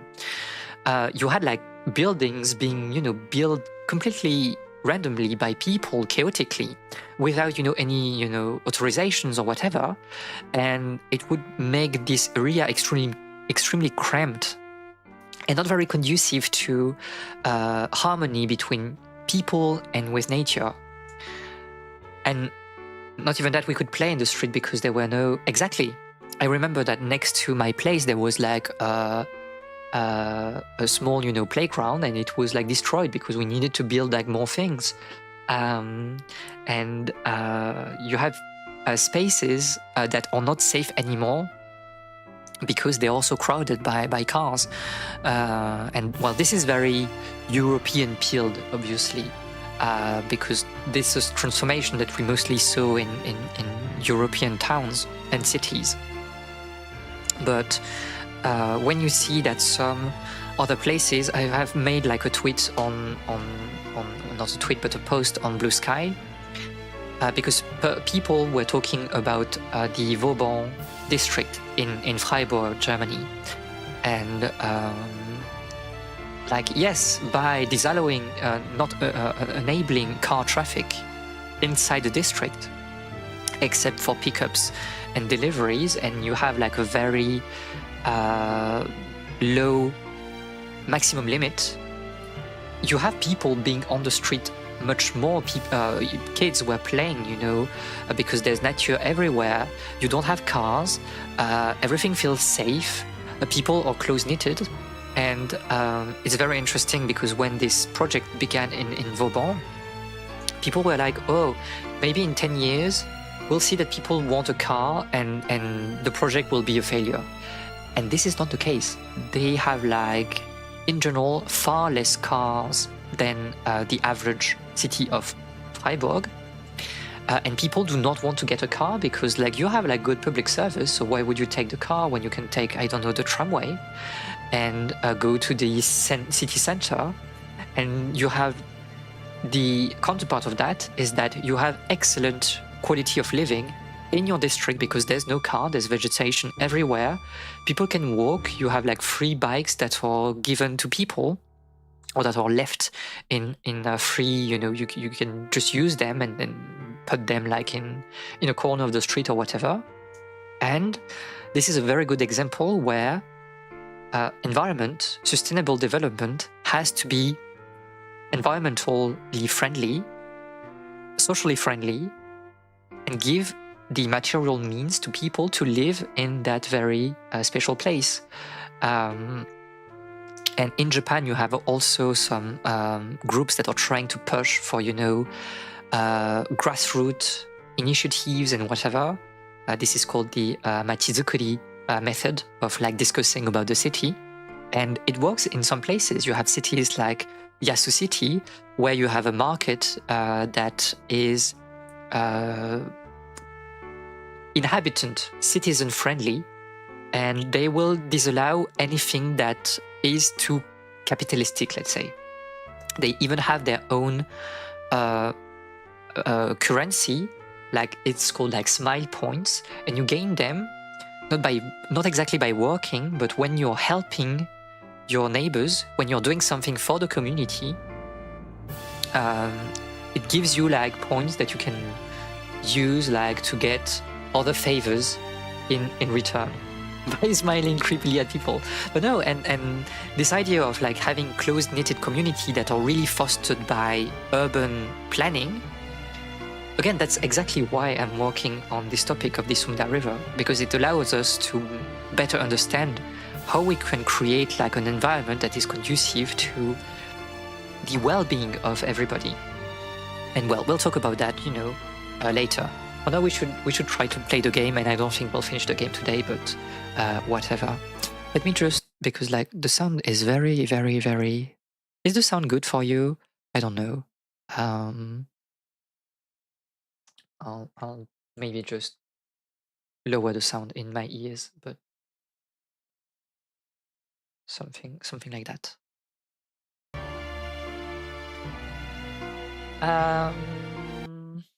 Okay. It was okay. Okay. It began as many things do with a song. Adon olam asher malach b'terem kol yitzir nivra lied nasa v'cheltso kol atzai melech shemo nikra. His final note faded off into the near-empty synagogue, unheard by anyone. As I had hundreds of times before this, I got ready to speak. Thank you, Cantor Kaplan. Today in my sermon, I'd like to discuss suffering. Why do bad things happen to good people? Wherever there is pain or oppression or poverty, the question is always the same. How could God let this happen? Is God as good as we think? Can he, in fact, do evil? Maybe, on occasion, he even enjoys inflicting pain. Inflicting pain? Hi, this game. I took a good hard look around my world. And then it hit me. I can't do this. I'm sorry. Rabbi? You heard. Huh? What? Go home, Mrs. Raymer. Is it over already? Yeah. Rabbi Stone, wait! You can't just stop. Sure I can. Just watch me. But Watch me. It's over, It's Josh. over. It's over. I don't want to talk anymore. Look, you're a good Nobody's kid. watching me. You got a good voice and a good future. Don't let me hold you back. Now do a mitzvah and call Mrs. Raymer a cab. Goodbye, Josh. Goodbye. Greetings and goodbye.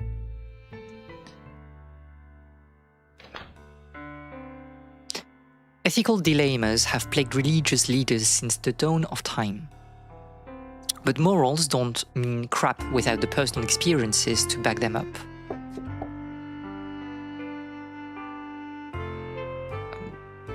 I don't know, state the obvious. Services are canceled.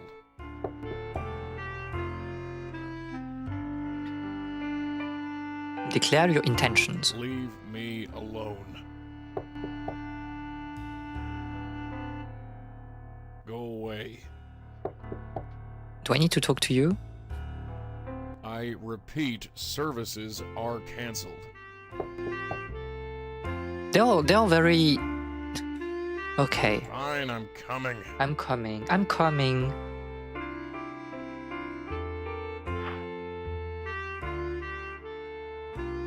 I thought I told you to go home.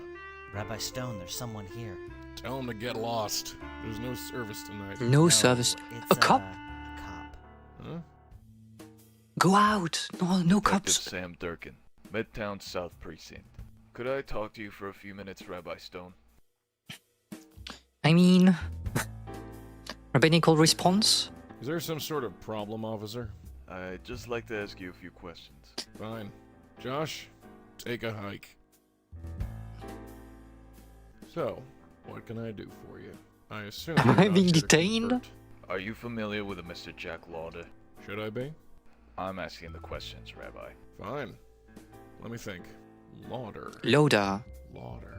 Loader? Oh. You know him. Yeah. What can you tell me? Where to go? He used to So belong to the close to... congregation. Used to, but not anymore? No. Left about 8 years ago, I think. What's this about? Have you had any contact with him since? No, I haven't. Care to fill me in here? Do you read the papers? Honest response. I mean, we can go for rabbinical response every time. Just asking questions. Who has the time? So, you're not aware, Rabbi Stone, that Jack Lauder has been dead for 3 days? I did my best to control myself. I knew this man's type. His eyes scanned my face like a barcode reader, trying to read every telltale sign of emotion. Any flicker, any twitch could be used against me later. No. Does that bother you? Should it? Answer me, Stone. No. So, you and Mr. Lauder weren't close? No, we weren't. What's the deal, Durkin? I've seen Lauder's will. He left you a significant amount of money. What? Money? Let's go deadpan. Huh? You heard Huh? me. How Ah. much? I don't have the exact amount, but somewhere in excess of 10,000. Bull. Bull. It's the truth. Jack wouldn't give me bubkiss, let alone $10,000. And why is that, Rabbi Stone? He just wouldn't. Huh.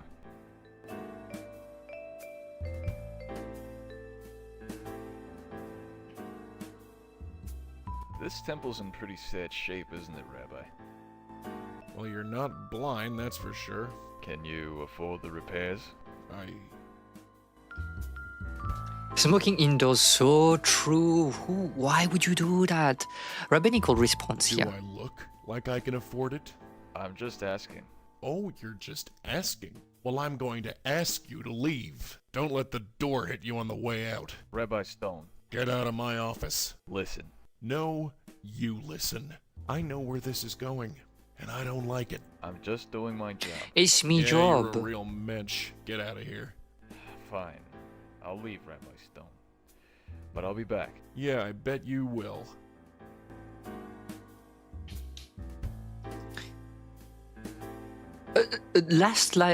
Smoking a last time indoors? Oh my god. The rain beat an irregular she doesn't know how to speak anymore. Staccato rhythm against the window. You know who was also just doing that job? You have like this, you are already like in the rabbi mood. I see that you have like incredible +2 yap in you, Rani. But I could only hear one thing. Jack Lauder, Jack Lauder! The name pulled out a cork in my brain, letting loose all thoughts and memories that thought and struggled for supremacy. Jack Lauder. It was more than just a name. It was a link to a time when things were simpler. A time when I thought I had it all figured out. A time when morals and ethics meant something. I loved so true, I loved him.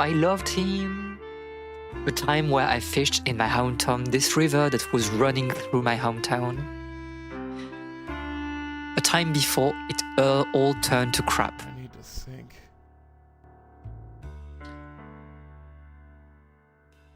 There was nothing here. Diploma, it was fine where it was. As much as I would have loved to break open a bottle of kiddish wine, I didn't think it was appropriate. I mean, no. It's like... No, he's still here.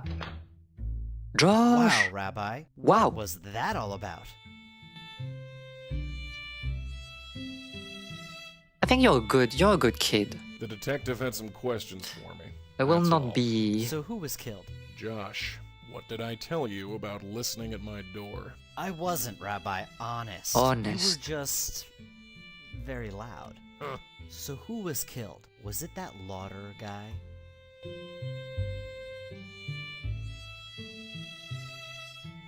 How do you know that name? How do you Well, know I that heard name? you. We must have talked very loud. Well, yeah. So who is he? An old member of this congregation. Ah, that's too bad. Yeah, well, it happens to the best of us. Dying? Are you gonna pay a Shiva Or call? being I killed? don't think there will be a Shiva, Josh. Why? Shivas are for Jewish families. Just forget it. Alright, if that's what you So want. if you don't know I your guess I'll Jewish go. law, Shiva is the Good night, seven Xander. Night, Rabbi. 7 day period of time after, well, for mourning after somebody in the Jewish community dies. $10,000? Imagine the number. Imagine the number of PC you can buy with them. Less than 20 minutes ago, I had accepted defeat. The bank was going to foreclose on the property, and there was nothing I could do. Jack's money changed all that. The Bnai Ben Zion synagogue could remain open.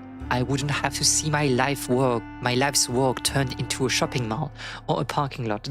We're talking about the same thing that we talked about in a lot of their books. This is crazy. Has God answered my prayers? Was it the work of God or was it the work of man? The money was a boon, and there was no doubt about that. But it was blood money, and I couldn't believe God would work that way. I don't like it. Not one bit. Not one Why, bit. Jack? Why me? Why now? They say God helps those who help themselves. And I had done absolutely nothing to get this money. I did not trust it. Suddenly, the cantor's words came back to me. A Shiva call. A Shiva I can't call. just barge in unannounced, but I can pay a Shiva call. It's the only way. It's the only way.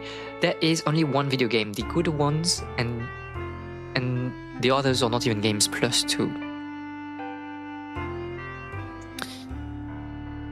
If statistics are right, then the Jews constitute but 1% of the human race. It should suggest a nebulous dim puff of stardust lost in the blaze of the Milky Way. Properly, the Jews ought hardly to be heard of, but he is heard of, has always been heard of. Okay.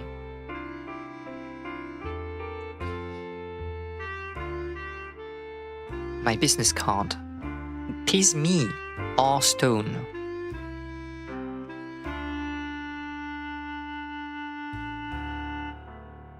Common Yiddish words. I'm glad to have, like, a dictionary in my pocket.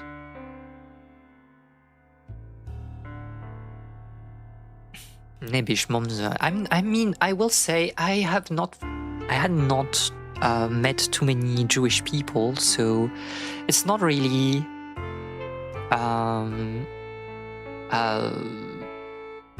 a religion that I know very well, unfortunately. But yeah.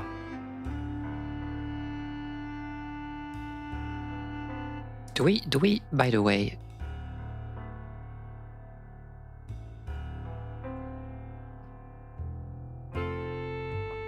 Josh set this computer up a few weeks ago. He claimed he needed to join the 21st century and connect with the community, the online community, to watch streams on twitch.tv/ Yabi Mitswara. Josh has been bugging me to start using it. I suppose now was a good time as any. If I could remember what Josh chose as my login and password. I mean, login, we have it, but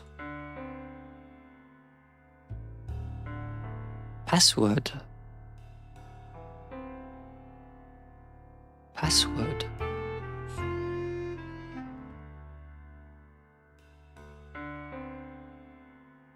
Password.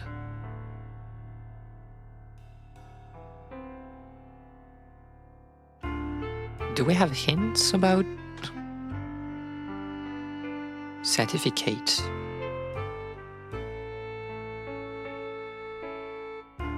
Has it really been 30 years? Papers.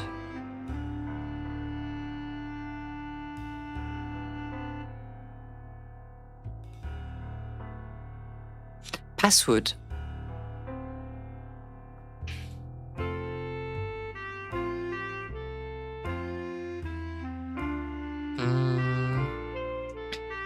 Because I guess, like, design-wise, it would make sense that one of those terms or the password, but there's only one online community, and it is in twitch.tv/miyagimisfara. You heard it first, chat. This is true.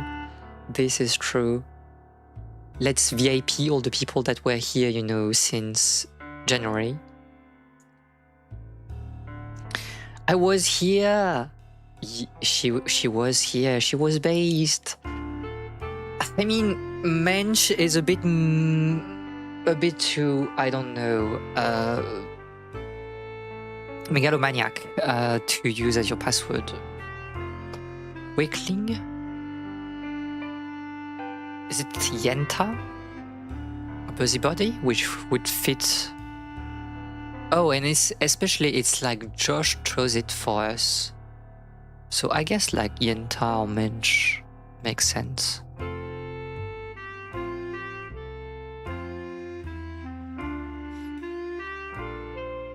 Oh, okay. Stone. Okay. Please choose an option below. Well, let's check our mails. Oh, let's hear a joke first. Was talking to his pediatrist. I had a weird dream recently, he said. I saw my mother, but then I noticed she had your face.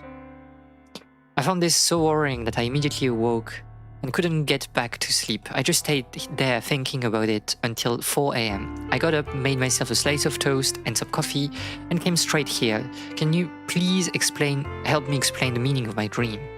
The psychiatrist kept silent for some time, then said, 1 slice of toast and coffee, do you call that a breakfast? What? -2? I don't know.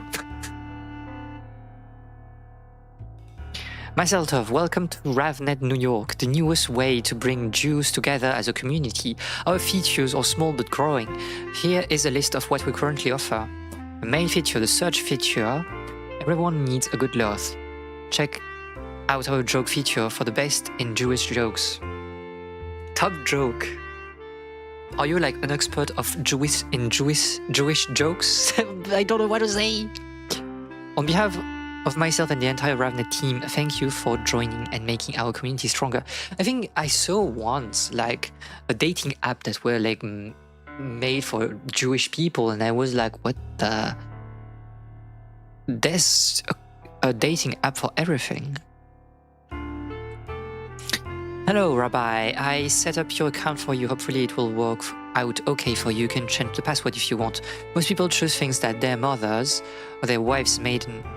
What? Most people choose things like their mothers or their wives' maiden name, but I thought this was appropriate. Haha. What do you mean, mothers or wives' maiden name? I guess we were like, you know, in the early 2000s, so like people did not have, you know, a security mindset, but a dating app for yappers. I mean, this is my Discord server. Exactly. If you want a dating app for Miyabi enjoyers, join the Discord in the description. Exactly. I mean, don't do that though. It's like, don't do that in my server, but you know. Shocked. I've been a loyal member of the church for many years, but I cannot bring myself to listen to your dark and gloomy sermons any longer. Times are tough enough for us Jews without you rubbing salt in the wound. Goodbye. Goodbye. Great games for the best in... Oh, this is like, okay, this is self-advertisement. I'm sorry, but my family and I cannot attend your services any longer. Your last few sermons have upset the children so much that it took several hours to calm them down. What has happened to you, Rabbi Stone? I would never. I don't know. You're a very interesting person, Ellie. For your network protection needs, contact Tomo. Due to the continuing non-payment, your electrical service will be terminated if the overdue balance of 500 nanana is not met by April 21st. Contact your office if you have any question. I try to have faith in you, but it is obvious that you are becoming increasingly more unbalanced. You call yourself a Jew? Our people need leaders. Regretfully, Sarah Applebaum. This is to inform you that your account is currently almost $2,000 into its overdraft. As you are aware, your account only has 1,000 of overdraft protection. Please submit the difference of almost 1,000 to us within 7 days so as to not damage your credit rating. Russell isn't family friendly confirmed. This is true. I think if your sermons are only about suffering, maybe, I don't know, this is not good. I guess we can search for things, the things we can search is probably, we want to go to the loader house, right, to do the Shivah call. So let's search Jack Loader, for example. Garment district murder. Of Beth Tikva was found dead last night in his Midtown office, victim of an apparent assault by a person or persons unknown. We at Ravnet express our sympathies to Jack's friends and family. But to live is to suffer the wait between Miyabi streams. We are back from break. Today's stream was on the verge of being cancelled, and I chose to not cancel it. Okay, so 100 Jane Street, apartment 4E. I will have to let me take a piece of paper so I can take notes. This is the old school way of playing adventure games. So you're 100 Jane Street, apartment 4E. Okay, I guess we can search also for Beth Tikva, right?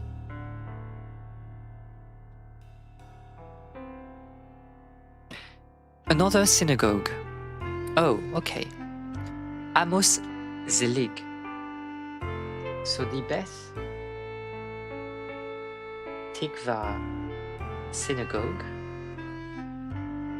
1 West and 82nd Street, and the rabbi is Rabbi Zelig. Ellie, you start drawing the map. I'll check for traps. Thank you. This is where you gotta use your chatters. I mean, true, but I do really enjoy the, fact, the idea of taking notes myself. This is really what I enjoy in point and clicks and adventure games. But yes, if you want to take notes, feel free to do so, and I will ask for the information. But if you fail me, you will get timed out.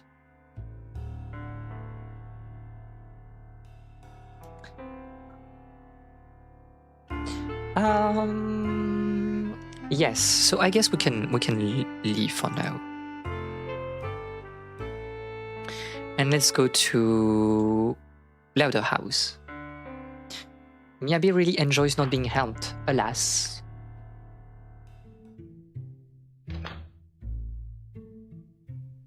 Interesting music. Interesting music. Oh. Okay, this is Manhattan, but view from the from the west. We don't have to take notes. It's not useful. Greenwich Village.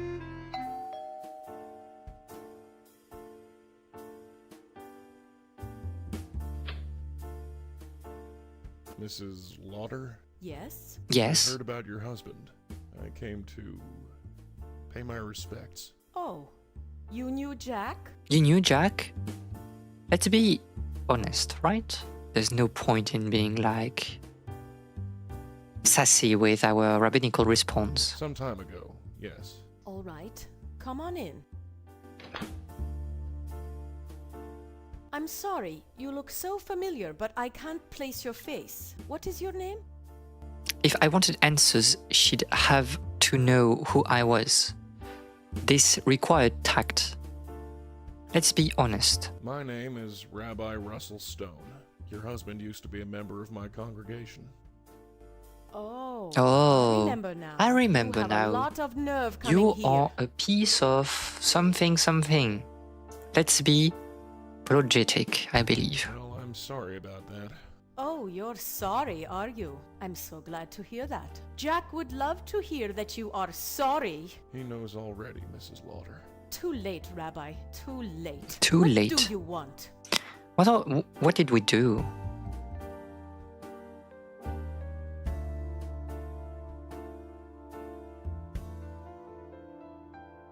I don't know. Because like the question is like we want the money, but we should not like her last name reminds me of that Bermuda Triangle conspiracy aircraft that went missing on the 70s. Yes, but also like you have like you are making weird connections in your mind, I believe. But yes, I do agree. But we want to be direct or uncertain. Like we don't have any more motives here than like the money. So maybe like, but that's probably better, to be honest. I never enjoy these games where you choose an option and you get a random phrase that is not a surprise. Like, what does rabbinical entails? Like, it was kind of like what they explained at the beginning. Is like you will answer by a question. You're basically answering by not answering.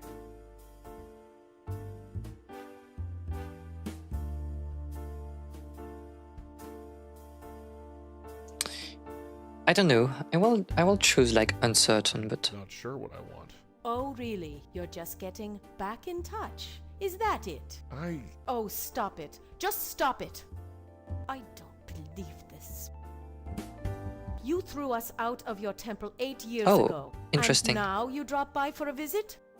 It wasn't like that. Well, what was it then? Can you tell me that? Maybe this was a bad idea. Maybe you're right. And yet you're here. Why? probably direct here. Like we shouldn't antagonize her. The police visited me today. Did they? Yes, What did they say? that I'm suspect number one. Really? Well, that would make sense. Who else has a motive except for the rabbi? This who convo is so hates anime. us? This is true. Let's accept. This is like unfortunately I'll true. let that slide. Whatever. Jack hated you. That's enough. Mrs. Lauder, if he hated me so much, why did he leave me $10,000 in his will? That's impossible. That's I said impossible. the same thing. Jack wouldn't do that. It's a crazy world. It's a How do you crazy know for world. sure? The police told me. I have no love of the police, but I doubt they'd lie about that. Mrs. Lauder, if Jack hated me so much, why did he give me so much money? I don't know. This makes no sense. None of it does. Who would kill Jack? He was a good man. Yes, he was. Don't you start. You have no Don't idea. you stop. Police have no other leads? Aside from you, You No. piece How did he of die? I something don't see how something. that's any of your business. Well, I think the suppose fact I'm that like curious, and the I'd lines are like to coming so fast help. makes that very Help? funny. Why would you want to help? I don't know. Maybe I don't know. I feel guilty. I don't know. I want to make amends. maybe I'm looking to make amends for what happened 8 years ago. Why not? Why shouldn't a rabbi play at being detective?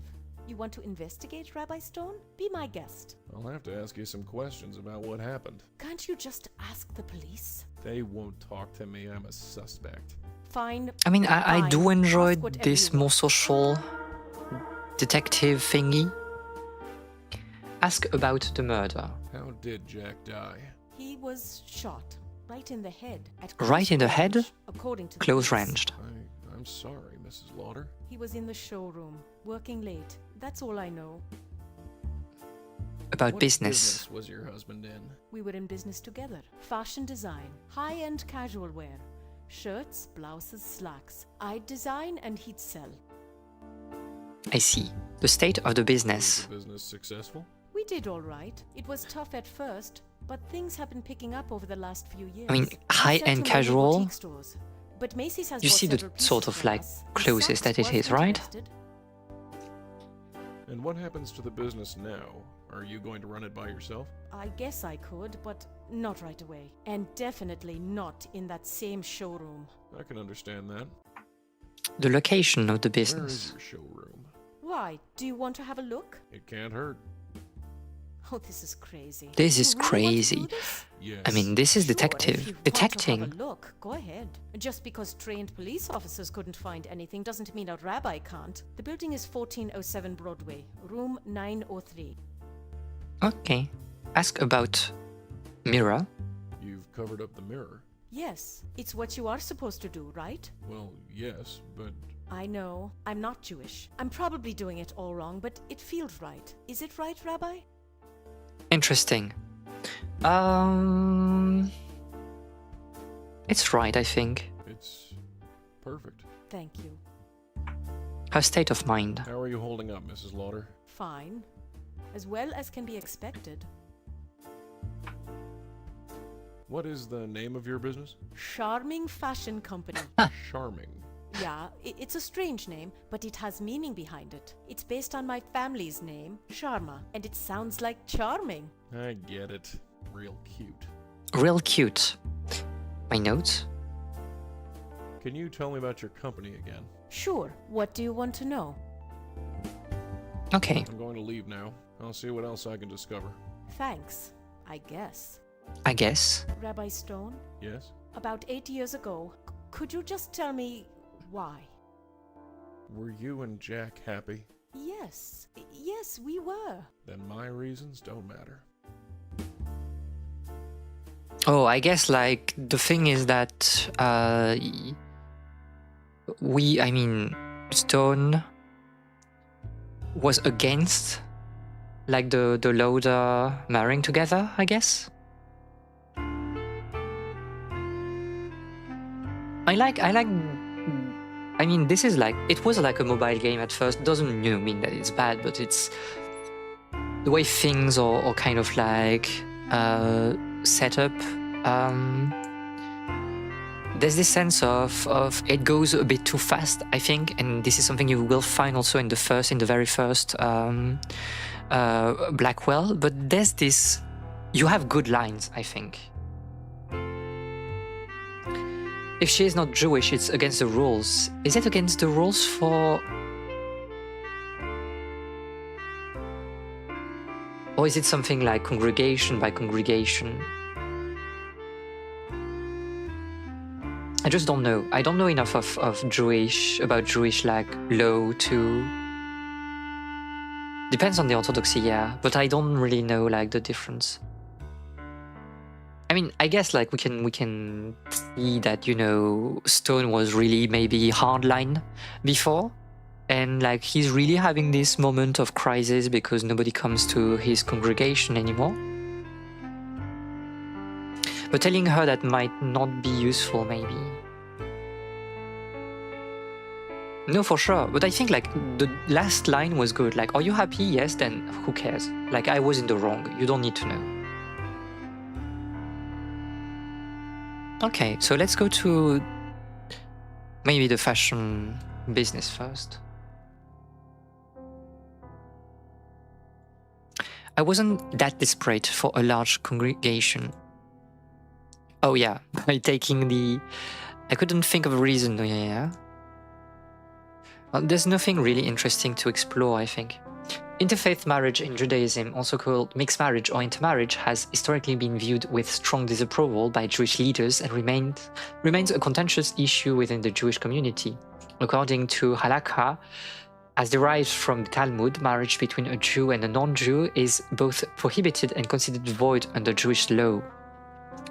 The Hashkalah influenced more diverse perspectives on interfaith marriage. I guess this is also like the point of the game, like trying to showcase that Stone is also having a change of heart and try to be more open to the world in general, you know, from his crisis of faith perspective. I don't know, it's a bit too early to say, I guess. A computer? Usually depends a bit, but a lot of times it's specifically against for getting married in the establishment of the religion if both aren't. Is it for Christianity? Like, I will say I've never been to Christian. Well, I've been to Christian weddings, I think like twice. So both were like Catholic. I can't remember, of any occurrence of people getting married at the church if one is not.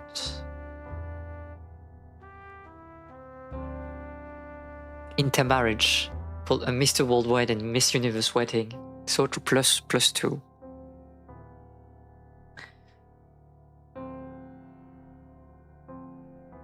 But it's kind of what I think is interesting in the scope of the game is that Stone, I guess, actions were kind of like warranted in the scope of Jewish law. But I think he still has like a lot of regrets because they really fell apart after, you know, denying their wedding, I guess. Password. I don't know. Trauma? Well, too easy. I'll check your mail first. That must be another site. I'll get those shirt designs done. I'll send copies out to the factory to get fit samples made. And guess what? I got them. I spent an hour on the phone with Telecharge, but I got the tickets, orchestra seats too.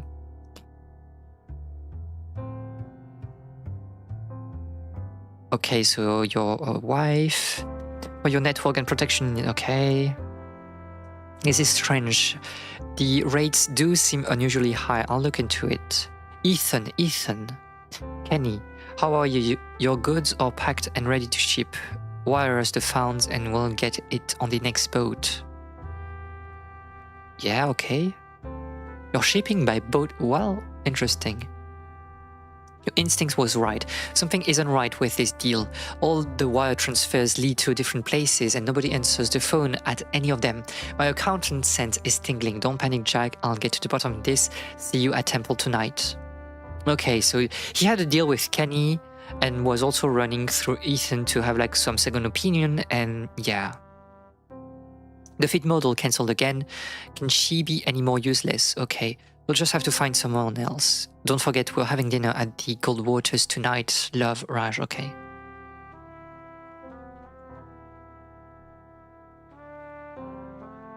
Call me? No, we need to talk. Okay, I've got you into this mess. I will get you out of it. I'm meeting with JDM tonight. Do not write him any more checks until you hear from me. If he wants to play hardball, he picked the wrong guys to mess with. A rotten deal. Because that's like GDM? GDM. Okay. GDM. JDM. Money transfer. How are you? We're still awaiting payment transfer from you. Your goods are taking up space in our warehouse. Please submit the money as soon as possible or we will be forced to liquidate them. You're two different people. They are Kenny and they are the JDM? I don't know.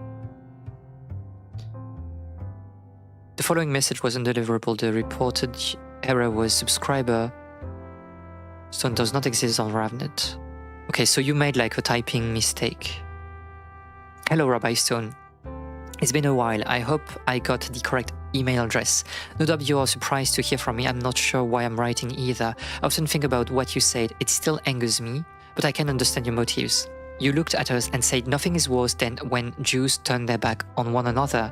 I can still remember that look in your eyes, sheer contempt, like we were the worst sort of scum that ever crawled out of the ocean. I love my wife. I miss my wife. Rabbi Stone. She's my partner in everything. I regret nothing that is except you. I hated you. For years I hated you. We both did. I joined another temple with a rabbi who was willing to marry us and tried to forget about you. But when I found myself in trouble and in need of guidance, I could think of nowhere else to turn. You called me a traitor once. Do you still feel that way? I've seen traitors. I've seen Jews turn their backs on other Jews. It's not pretty. It's awful. I'm not like them. Time has cooled my hatred. It has done the same to you. Has it done the same to you? I need to speak to you. I feel like I'm 12 years old again, preparing for my bar mitzvah and needing help with my Torah portion. I know I didn't marry a Jewish girl, or go to the temple every week, or keep kosher, or do any of the many things that we're supposed to do, but I always have known that I was Jewish. Is that enough? I'm not a traitor, Rabbi. I have never forgotten I'm Jewish. It's interesting because I think the developer of this game is Jewish, but is not like practicing everything you know that you need to do as a Jewish person. So it feels like a bit interesting. Churches are adapting because otherwise no wedding would happen. I don't know right now, but 10, 20 years ago, 100% you could not get married in a church if you did not convert to Catholicism. Yeah, true. Nowadays, I think the question is a bit different. The church has a monopoly over marriages. We need to split up the Holy Trinity to loosen up the wedding pipeline. I was expecting a serious message from Ellie, and this is like another bit. I think it's a +2 bit, but it's another bit nonetheless. Okay, interesting. So I guess he wanted like some advice on business or things like that, or maybe things went wrong with the other synagogue, I guess. I don't know. Hard to say. And we had a rotten deal with like JDM or whatever. Do you want a Father, Son, or Holy Spirit wedding? I want a Mary wedding, sorry. You can get 2 of them, but you need to pay double +2. Okay, ledger. Interesting. Many things here. Out. There were a lot of personal checks written to a Joe DeMarco. I wonder who he is. Very same-ish amount for some reason. Goldberg and Weiselbaum. Accounting firm from Macy's. I recognize the same. It's a clothing store, okay? They bought produce from Jack and paid for it properly. All cut and dry, there was nothing unusual here. Moda of Broadway. Okay. Clothing store. You have other things for like DeMarco. Amounts are like... It's going up every time, right? Is it some kind of like mafia thingy?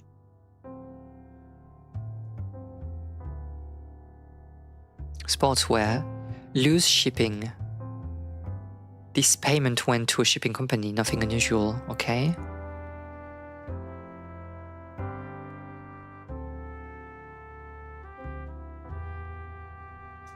Interesting.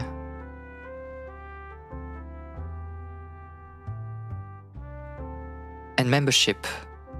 Okay, so I guess like the Joe DeMarco is probably the more interesting thing, with it being like a mafia or someone threatening, blackmailing him, I don't know. The priest, etc. can refuse to do a marriage if it goes against their religious values.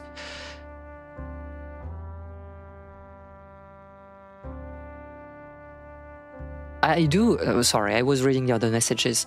I don't think so. I guess it's the same thing as, you know, like, even if it's very different, it's the same thing as like a doctor that is not willing to do a certain, you know, medical act, I guess. But I guess like in the case of priest, can you like, can you be referred to like another church where they're more willing to do things? I don't know. I'm not into, you know, I'm not I'm not a believer and I do not practice, obviously. So, well, Ellie and Rani are like in their dualism bit. So, what do you want me to say?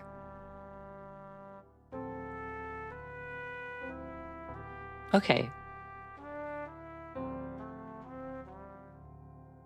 Combine clues by dragging one on top of the other. I mean, this is very... oh, sorry. This is very... Ace Attorney investigation, obviously. Well, okay, Joe DiMarco.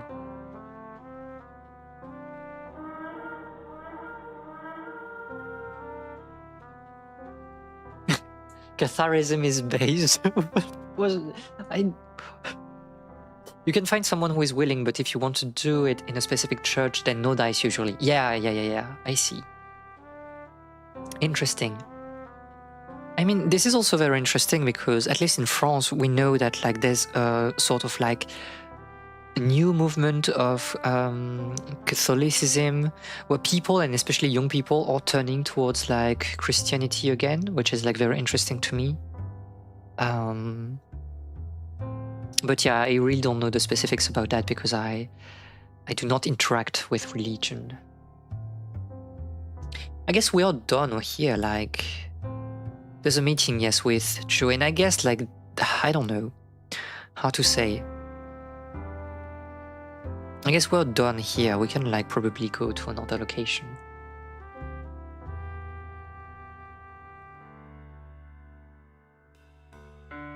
Well, we don't really have a choice. Let's go to the other congregation.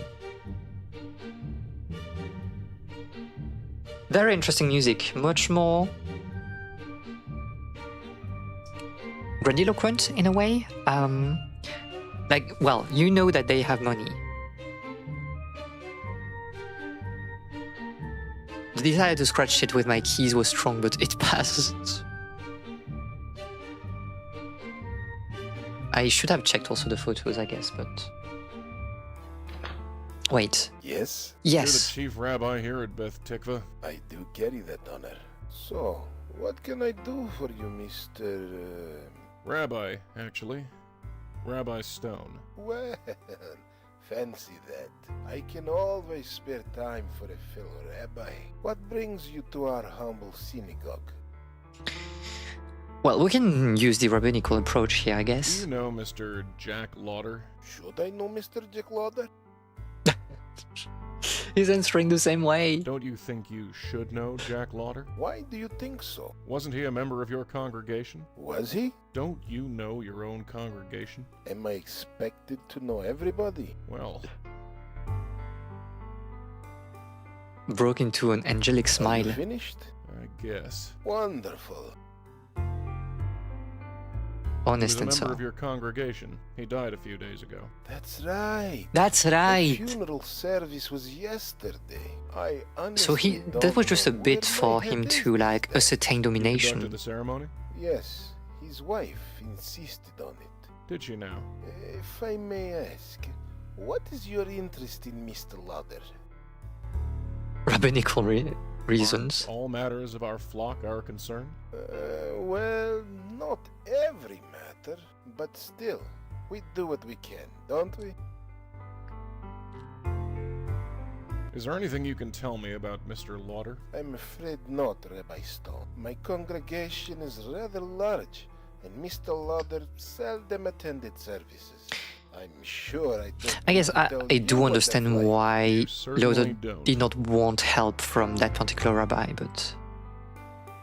Are you familiar with an Ethan G? Ethan G? Is that his name? Just an initial as far as I know. Ah, well, nothing leaps to mind, I'm afraid. I find theology and bordering topics very interesting, but I feel like a kid at the family gathering dinner while the adults are talking, so I'll just listen and eat good food. I mean, I do enjoy theology, but like I'm very, I don't know, novice in that area. I obviously for Japanese religion I know a bit more because this is like a topic of research, but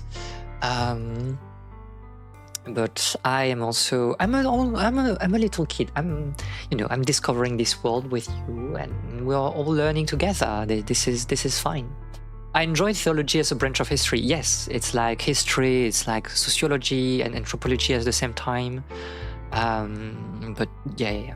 I do agree. Does the name Joe DeMarco mean anything to you? DiMarco? Yes. Sounds Italian. Other than that, it means nothing. Sorry. Sorry, I mean, well, it's... Good night to you, Rabbi Zelig. Good night to you, Rabbi Stone.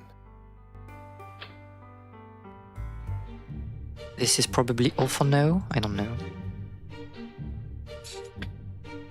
Two men flank the children, smiling at the camera like they just won the lottery.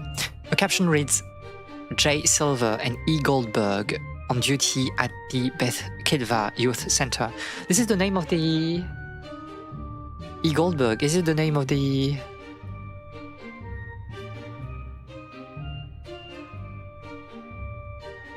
Oh, I don't remember. The name of the accountant, whatever. Theology as a branch of philosophy is always funny to see explode. +2. +2. I mean, you know, as long as... But I think we are all civilized people here. Talking, I think, about religion and theology is fine, but I think this is, you know, very interesting talking about religion in general, because we can have like very interesting conversations about it, but obviously like people need to be nice, you know, in those conversations. But I do believe that we can foster an atmosphere where we can have like those smart and clever conversations about society.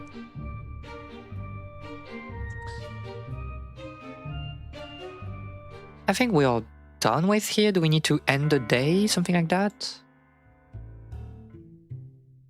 Oh no, what we need to do is... Oh yeah. Oh yes, Goldberg is like... It's like... Ethan, right? It's the name of the person that he was talking to in mail. So now we can like...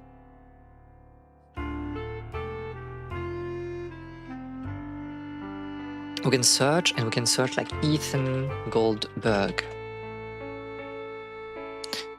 With a warm rush of triumph, I found my man. Accountant dead. You also? Ethan Goldberg of Beth Kitva was found dead last night in a Murray Hill alleyway outside Paddy's or Hare's pub, the victim of an apparent mugging. We at DriveNet express our sympathies to Ethan's friends and family. Interesting. Why am I logging out every time?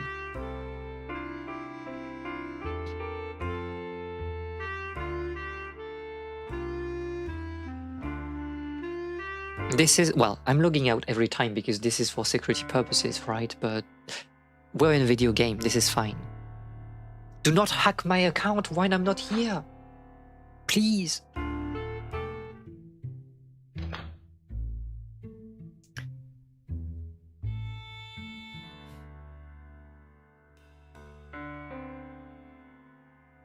Do we want to go? You were hacked because you did not log out. No, I'm sorry. I'll take better care of my computer security. No possible conversion antics, only respectable exchange of ideas in the epistemological playground. The epistemological playground feels like the marketplace of ideas in some ways, but I do agree with you. Maybe we want to talk to Loda first. No, it's not here. To yeah, the wife first to get her opinion. Mine is better. My domain expansion, the domain of my mind. Mrs. Lauder. Oh, it's you. Come on in.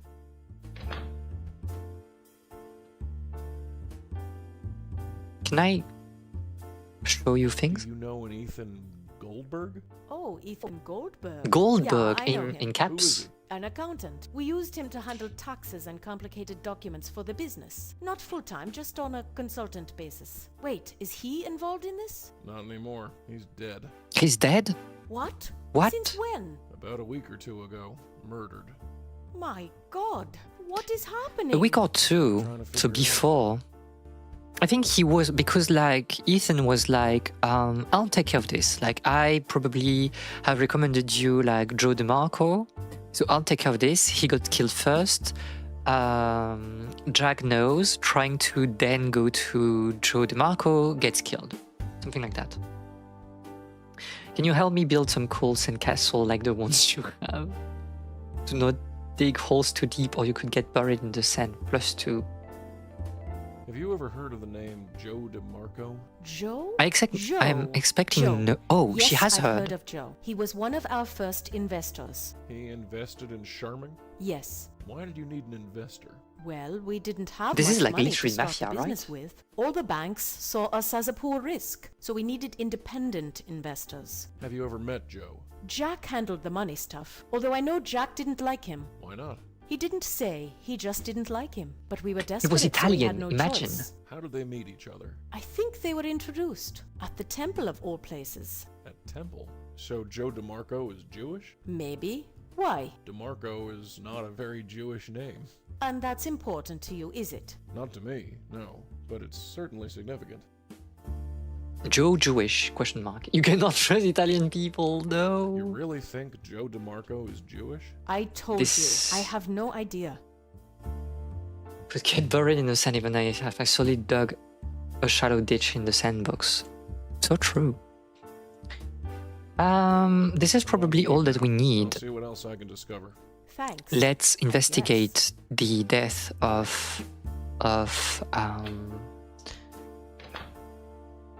Ethan. Did you ask about the meeting? The meeting! The meeting! So true! That's why I have Copilot for this game. Mrs. Lauder. Oh, it's you. Come on in. Luigi's Mansion +2. Do you know anything about Ethan G meeting up with Joe DeMarco? I'm afraid not. If they met, I'm sure it had something to do with the business. Ethan was our accountant and Joe was our primary investor. Although I have no idea what they'd want to talk about. I mean, if you need like I'll see to what else I give can discover. Thanks. money that often to your investor, something is wrong. DeMarco's Mansion. DeMarco's Mansion +2. Earth US healthcare did not see the Italian man coming. +2 DeMarco's Mansion. This is too deep. This is too deep. But is there something really that we can do here? Like this is maybe we should like try to like, because now we know that like Joe was introduced at the other synagogue, so maybe we should like press. I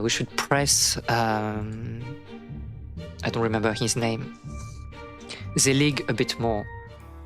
Luigi DeMarco and Yes. Mario DeMarco.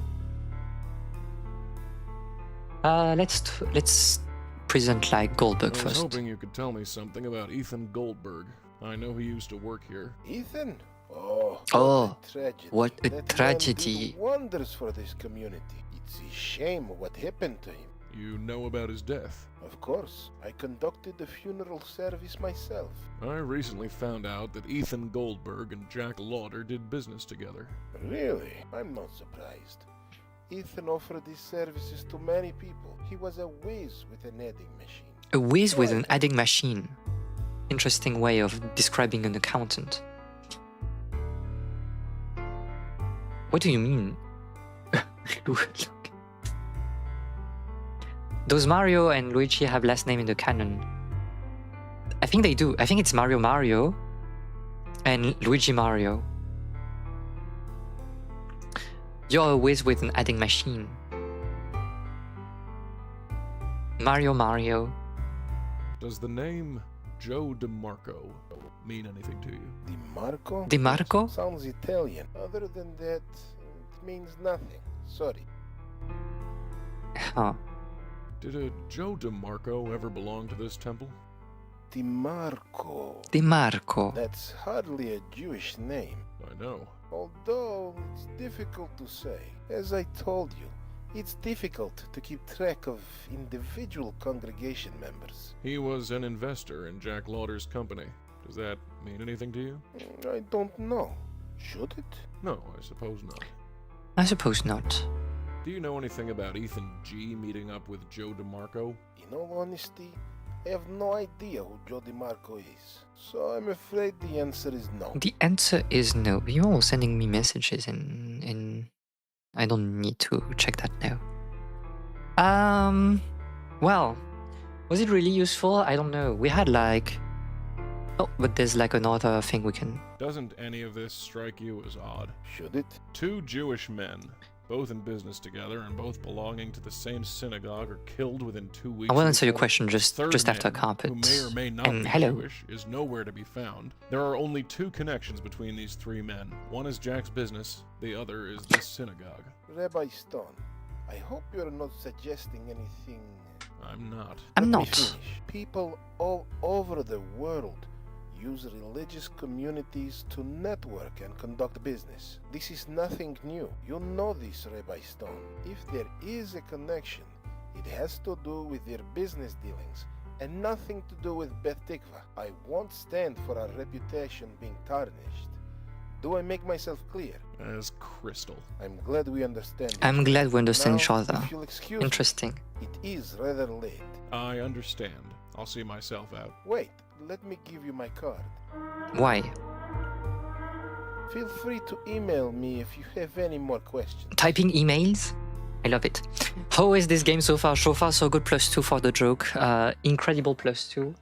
And to be a bit more serious, I think I do enjoy it. As you know, the first like commercial game with, you know, a small scope. I do like what they're trying to do, like that what Gilbert is doing with the characters. I think they have like definite personalities, and there's this sense of minimalism that you will find in other budget eye games. I like that Gilbert added the shofar sound during progress. This is yeah. I think like this is very sweet, and this is like I was telling like before we started playing the game. This is one of the only Budget Eye games that I haven't played. I discovered it through the Blackwell series, and it was really nice. I think like the first game, I don't remember how it's called, like the name of the respective games, but the first like Blackwell was a bit rough, but then it became like really good. I need to do the excavation of how is it called? Excavation of Rob's Barrows, something like that. Isn't Blackwell referenced here?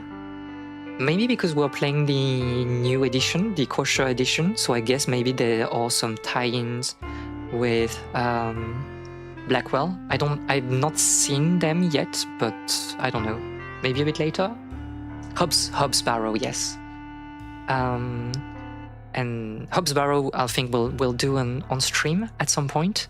But yeah, like I'm really enjoying the Shivah. I think this is like, I really like this very character-driven approach to point and clicks, with a protagonist that feels like they have like a definitive personality. They are flawed in many ways, and there's this sense of you don't need to explain much. Like dialogue will showcase their personality very clearly, and there's a lot of like show but never tell, and a lot of also questions that will be unanswered, I believe, but it's not the point of the games. So yeah, I will probably do at some point, because right now I think we'll just finish the game, but I will do at some point the game on my own again. And I know that there's like a commentary edition, so you play the game and then you have like Gilbert explaining things to you, and I'm really interested to know what, you know, he felt about the Shivah, how he designed things. But yeah, really nice. But again, I think it's most watched eye games. It's just so good. Unavowed is really good, and I'm really looking forward to play their latest game, Outer Skies. Older Skies, I can't remember the name exactly. But I think it will be very nice with this story of like time traveler. It has this, I don't know, very new point and click renaissance, but kind of also a bit very I don't want to say, it doesn't mean anything like indie vibe, but this more passion-driven vibe instead of something that is extremely polished and devoid of personality, I think. Whatever. Blank protagonists are meant for you to portray yourself, or boring. If I wanted to play myself, I would go outside. I do agree. I mean, if you're making a protagonist named and not, a character that can be created, you need like to be interesting in some ways. You need like to have a proper personality. But yeah. Thing is, we do know. Because now we have the. Okay, I guess this is like a bit artificial part and very gamey part of the Shivah right now. I really like the music of the church. With this very melancholic and also like yearning, longing BGM. It's like, yes, it's kind of a solemn music, but at the same time there's like the sadness of this, congregation kind of like disappearing and the crisis of the anguish of the protagonist. It's a really good tune, music. Whatever. I think so. The gamey part, I guess, is that we'll need to use the card, right? That's kind of the point, because now we have like his login, and we just need to find the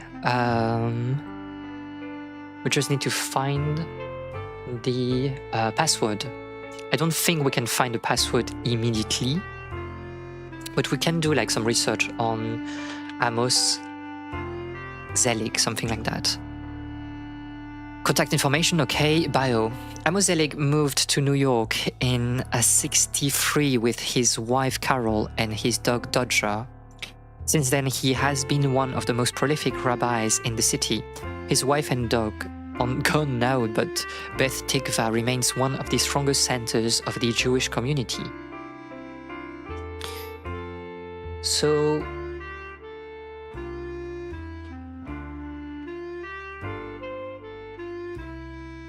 obviously it's not Carol.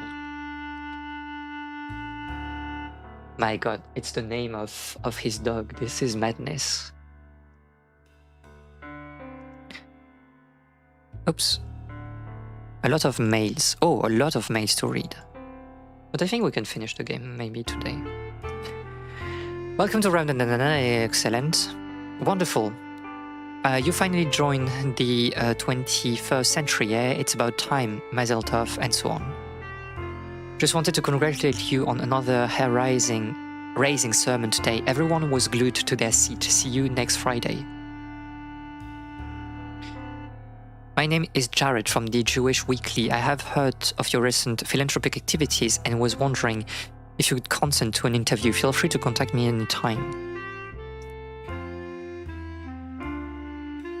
Just got back home. Thanks for giving me a tour of your temple. It's interesting to see how things are done in the big city. Your sermon was, as always, awe-inspiring, but you're right, times have changed since Bible times, but people sure haven't. Thanks again, Amos. Be sure to look me up the next time you're in our neck of the woods. Interesting. They seem well liked. I'm a bit concerned about this investor you set Jack up with. Can you tell me what you know about him? So this is like, so he knows about Joe. The rabbi was the one like introducing Joe to Jack. Dave lived right by Beth Elohim on 5th Avenue. I'm pretty sure a lot of congregations lost membership since the game came out. I think only Williamsburg, Crown's Heights, and obviously Borough Parks are growing. I mean, this is like a European stream most of the time, so I'm really not versed with, as we said, about religious matter, Jewish matters, and especially on the other side of the Atlantic. But I have heard, as I was telling before, that Mr. Gilbert is, I believe, Jewish, but not someone that will like practice his faith, and so he's kind of in the position more of Jack, I believe. And I think that it's interesting for him to explore the topic of Jewish faith, from the perspective of someone that is kind of like exterior to like the inner policies or politics of congregations, I believe. Definitely not practicing. You should see his lunch parties.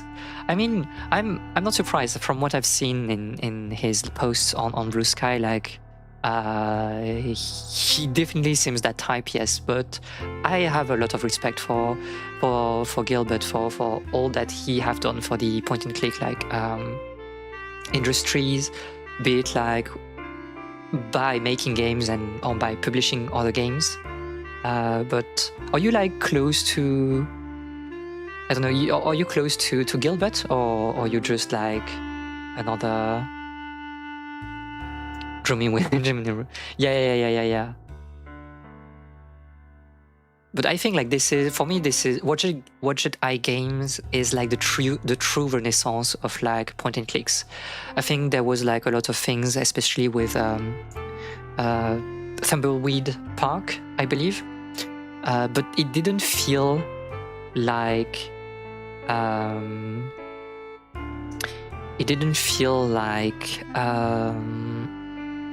it was really pushing things in a new direction. It felt a bit too nostalgic. And I think that here we have games that are more socially minded and that really telling stories about our world and how we do interact with existence and life and metaphysical questions. And that's why I really love those games. I met Ron. I guess I'm not both Gilberts. Yeah. Thimbleweed Park was just okay in my opinion. I do agree with you. I completely agree with you. I think like the art style was interesting, but it felt a bit too gimmicky, I think. A bit too like, oh, do you remember this particular puzzle in, I don't know what, like old school, golden age point and click? And it's like, I do understand, but like, I prefer to not, dwell too much in nostalgia and just try to do something new with our medium. I think so. I can't remember exactly. It has been so long since, because I've played it on release. I think it was 2015. I don't remember exactly, or 16. I don't know. I can't remember exactly. I need to play also the Return to the Monkey Island, because on paper I do really like the art style, what they are doing. I need to see if that's really interesting as a game, like if it is like really something different from the original duology of Monkey Island. Gabriel Knight Free. This is the one I've never done because it's so hard to emulate. Or not to emulate, but to play on Windows. Oh, you think the art style is a letdown? I need to play the game. So Gabriel Knight Free, I need to play it. This is the only one that I haven't played. I really love 1 and 2. I really love 2. I think it's so good in, its own, I don't know, kind of like kitsch vibe. My Twitch icon is Goebra from 2. Let me click on... Oh, yes, indeed. I can see that. Oops, I'll go back to the game so we have some music.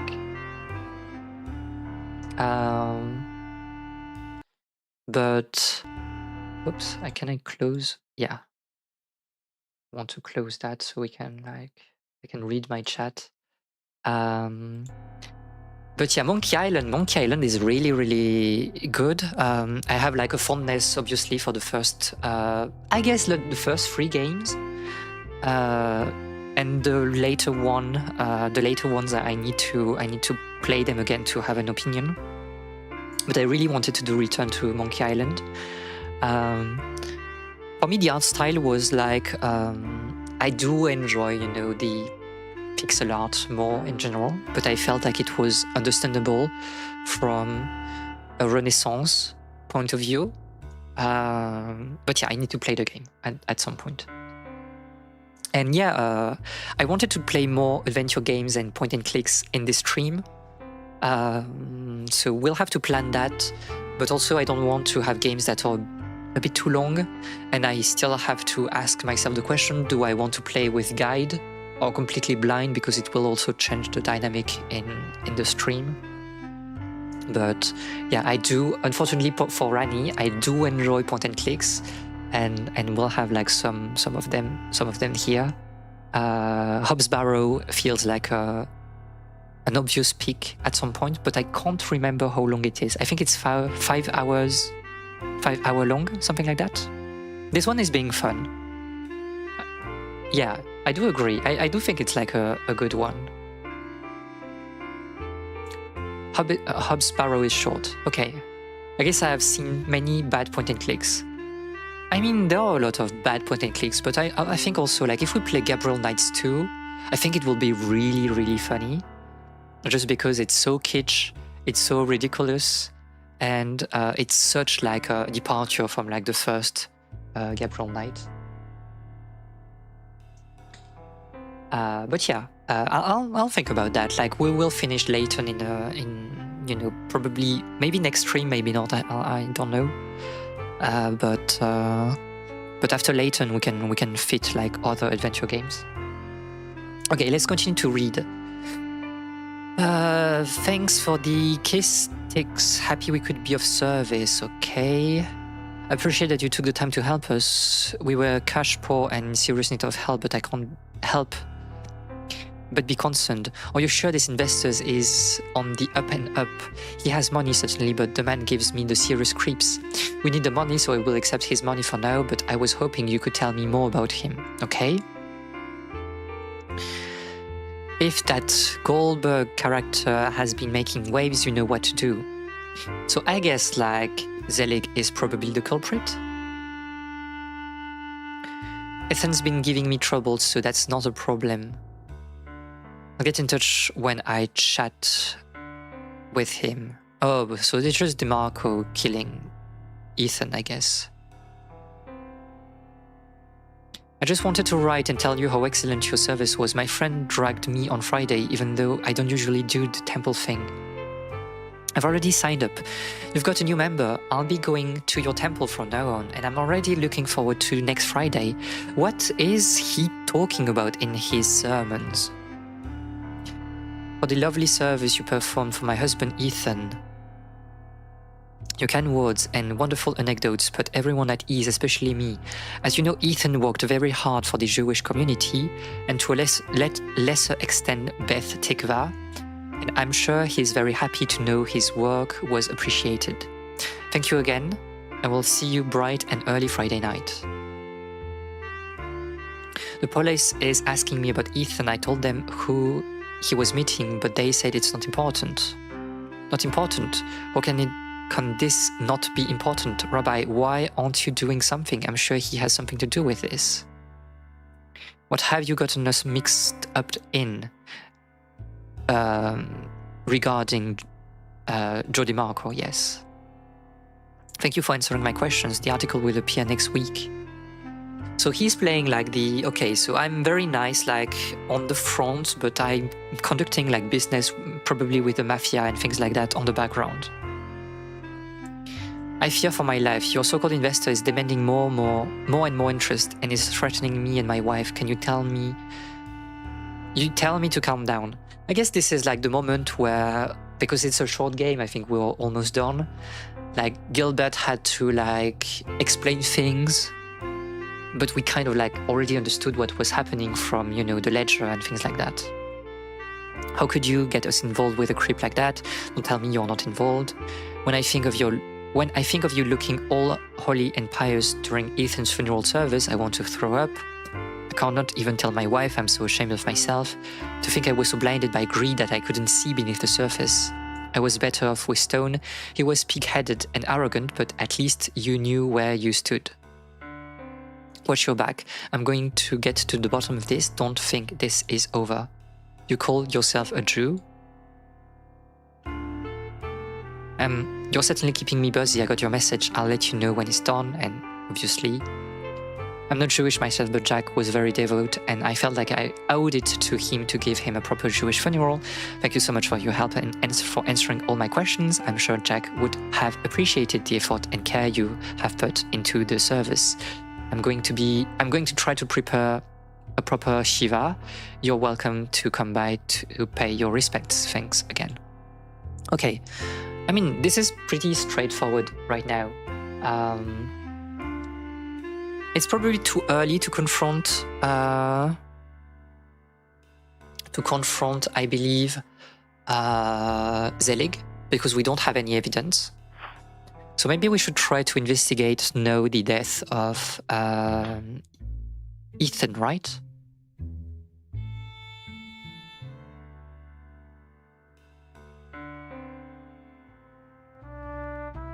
There's nothing really here. Okay.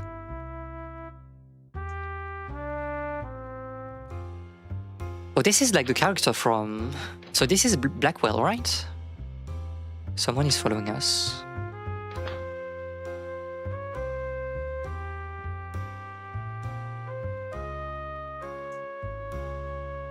Excuse me. Hello? She ignored me. She seemed to be staring into space at something that wasn't here. In another place, another time, I might have stopped to help her, but people like her are a dime a dozen in this city. This is not the protagonist from...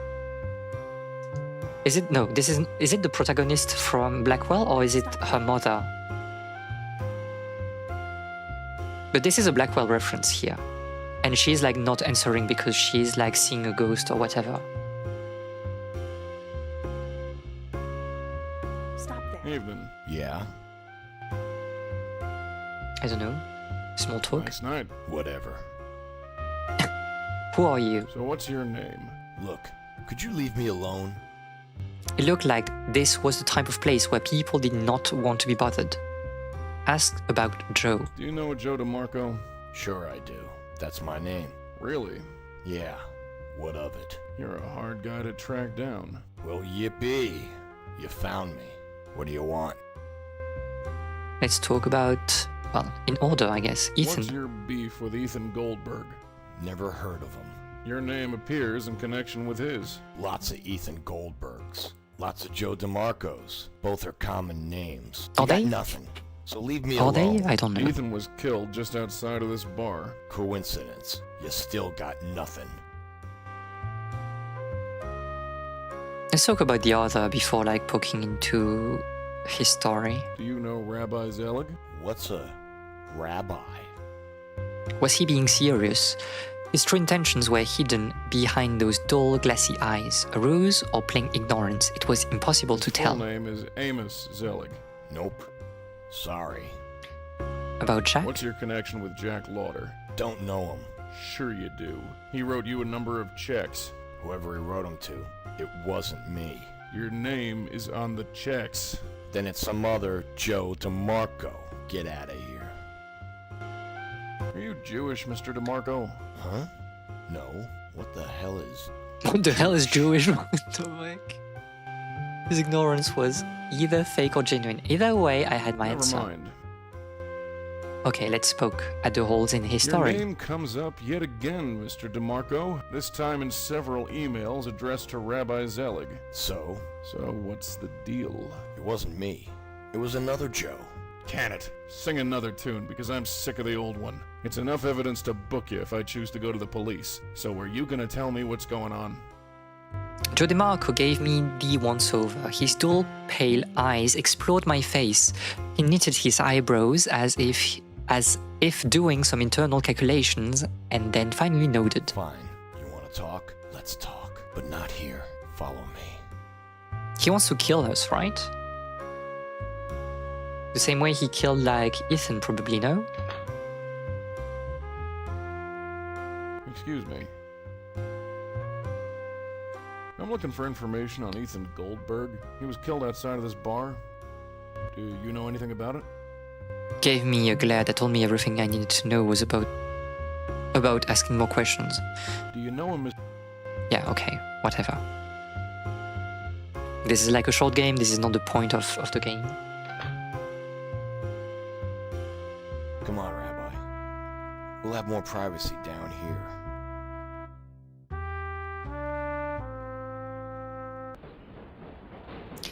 In the metro station? You've pissed off the wrong people, Rabbi. I had no problem with you, but now I gotta kill you. A knife? I see. You're an assassin. I had a feeling you were smart. Your people are in this very, very deep. My people? You mean the Jews? A very cozy operation.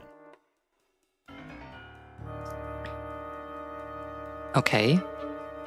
Do we want to open with like rabbinical response? What sort of operation was this? Don't think I'll be doing that. Professional courtesy. Say goodbye. You think I'll go so easily? Don't make me laugh, old man. You'll pay for the deaths. A bit no.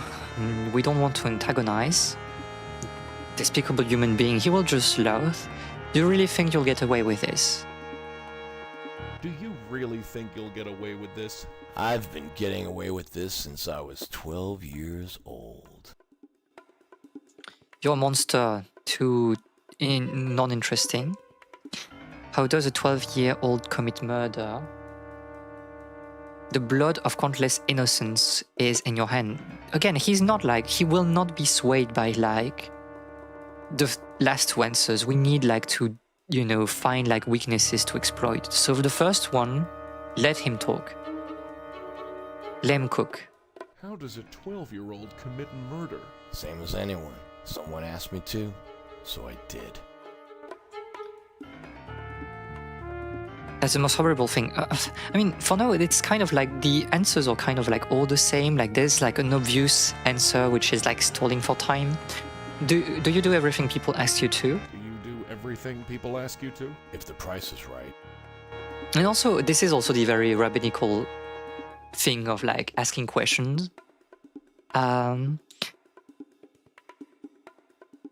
What happened to you? Why are you so angry? What happened to you? Why are you so angry? Stop asking me these stupid questions! I am what I am, alright? Why are you being so defensive? Why are you being so defensive? I am not being defensive. Are you hiding from something? Are you hiding from something? What? No? What the hell are you talking about? Are you hiding behind that knife?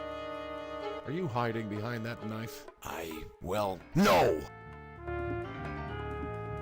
Care to prove it? Care to prove it? What? Go on. You don't need the knife? Prove it. Or are you nothing but a nebbish? You son of a bitch. I don't need a knife to take your sorry ass. Heh. Old man, you're funny. You think your God's going to help you out of this? Perhaps. Perhaps not.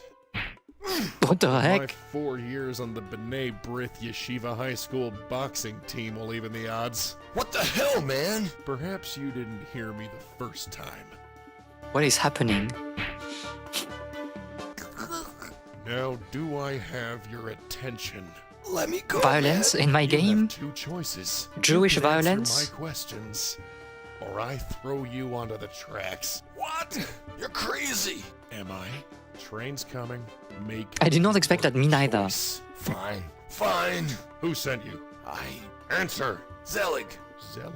He's hooked in deep with the mafioso. Did you know that?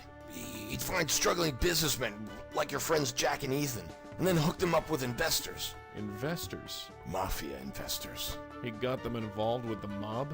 Yes. He got them in debt so deep they needed a tractor to pull them out. When they refused to pay, I was called in to take care of them. So you killed Jack Lauder and Ethan Goldberg? Yes. I see. Well, one question remains. What should I do with you? Just let me go. Just let me go. I mean, this is we will not kill him. This is madness.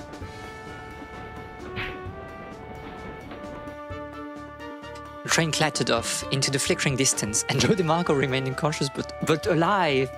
We are Perhaps a you good still have person. some Question purpose mark? to fill. I've done all I can. I've done all I can. I've shown mercy. The rest is up to God. Thank you, God. Interesting.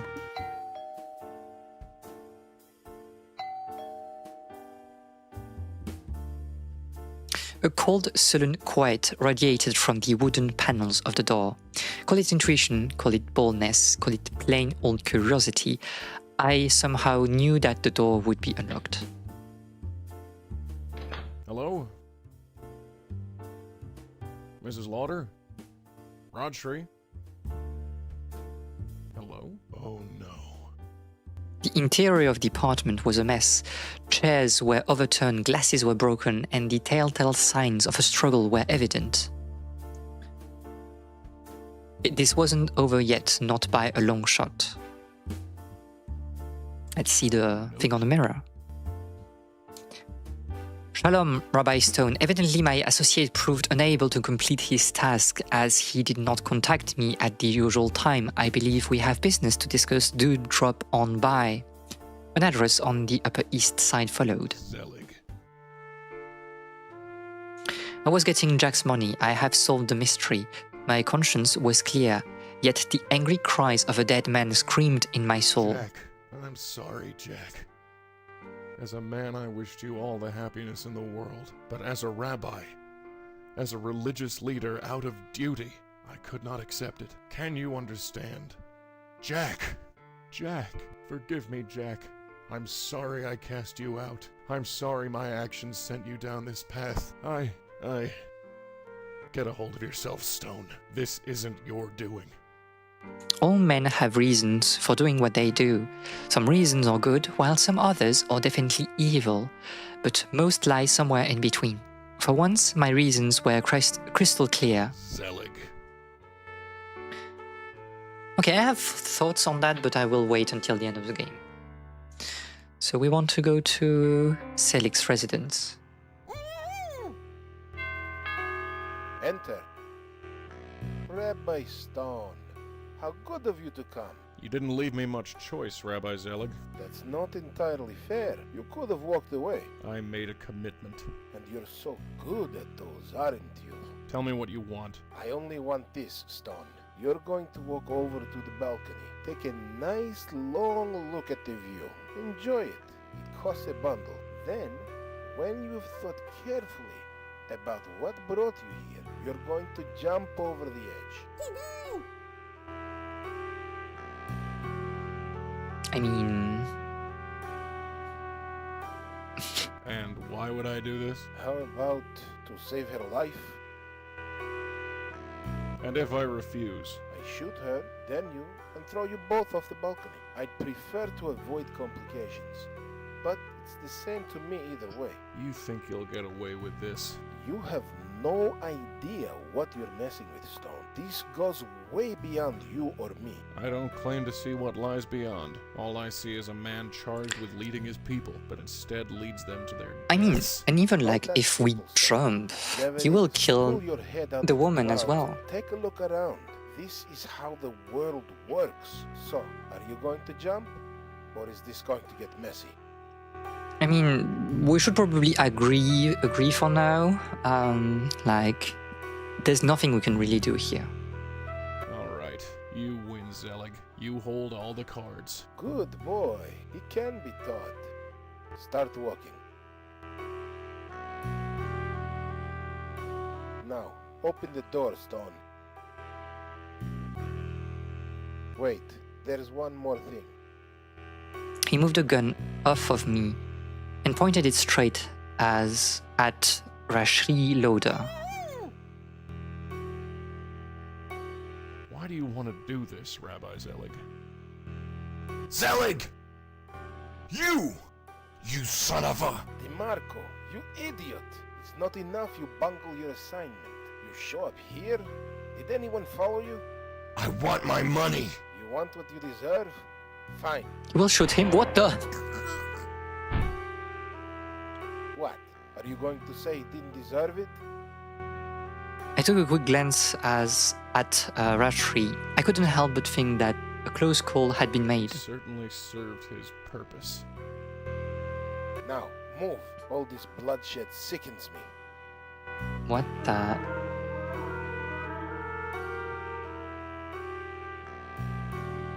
Climb over the edge, grab his gun. Both are not good options. I think we need to stall for time. This is the same thing again. Kenneth Stone, you're on the edge. Now die with dignity and jump. I mean, oh, so it's like we need to like stall him until. Are we like at? We are not at distance to. Nothing you can possibly say will change things, Stone. Can we know? Are we at like range to grab his gun? This feels like a bit dangerous, but. The bullet caught me in the left arm. The pain flared like a supernova. Your bravado is irritating. Now, jump! We should try again, no? My right shoulder exploded in a fiery furnace of pain. Black dots dotted in front of my vision as I struggled to keep Your focused. capacity for pain is indeed impressive. I'm almost tempted to watch you bleed where you stand, but time is short. Now jump or die.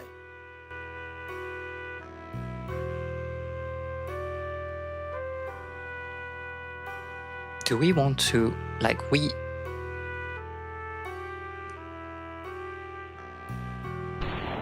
Well... My, aren't you the brave one?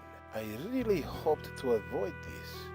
So at some point we should, like, at the cost of my life, go on living. As for me, I can't help but wonder, what if I could go back and do that again? Oh, can we go back to...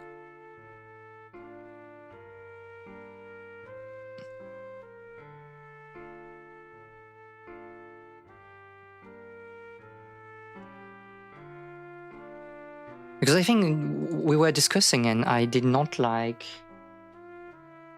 a save, or did I? I can't remember. I think I did not make a save. Is this crazy? Autosave moment. Okay. Enter. Prep. Tell me. You're going to walk over. Take a nice link. So we should probably, like, I think getting shot is okay, but we need at some point to...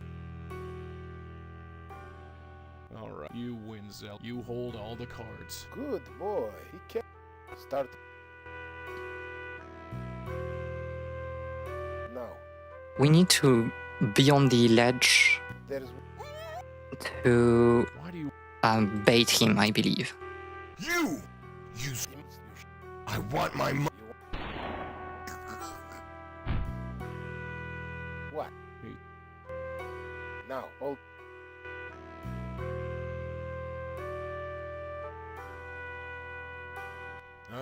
Okay, stall. We sacrifice both arms. And now climb over the edge. Well, what are you waiting for? Admire the view. Admire the view, bait him into admiring, grab. Just admiring the view? Yes, it is nice, isn't it? And now grab the gun. I couldn't keep my hold on the gun. It slid out of my fingers like melting butter. You momser! You momser! Nothing! What's this? You think you can knock me out like some common street punk? He was old and certainly not as strong as me, but those two bullets had taken their toll. I am Amos Zelig. Amos I've Zelig. spearheaded the strongest Jewish synagogue in Manhattan. for Is he over also a 10 boxer? years. Who are you, little rabbi? Who are you? Oh, is this like the Monkey Island bit with like having to ask the right questions? So who are you? Who do you think I am? Who do you think I am?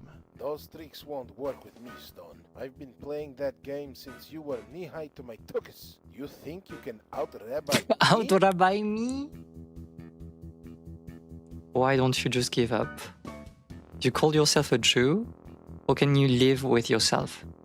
You call yourself a Jew is good, I think. You call yourself a Jew? You call yourself a hero? Oh my god. How can anyone respect you? That is wrong because like people respect him. Is all this worth your soul, Zelig? He won't be swayed by that. He's already too deep into his business. How can you face God knowing what you have done? It's probably not the first one. It's one of the... It's 2 or 3. I don't know. How can you face God knowing what you have done? Is all this worth your soul, Zelig? Is all this worth your soul, Zelig? I like the second one. I think it's stronger. I don't know. Because it is worth for him. But how can you face God like the absolute? How can you face God knowing what you've done? God knows more than anyone how the world works. I'm sure he understands. Are you ready to die? Well, weird. Are there others like you? Yes. Are you happy with this life, Zelig? He's probably happy.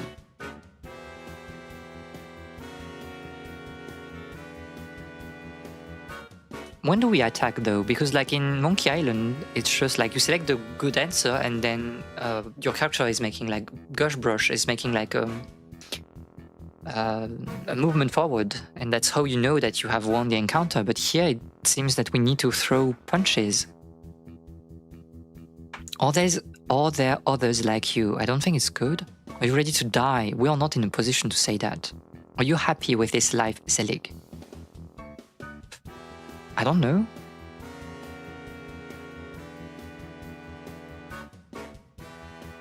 Are you happy with this life, Zelig? Yes. Are you?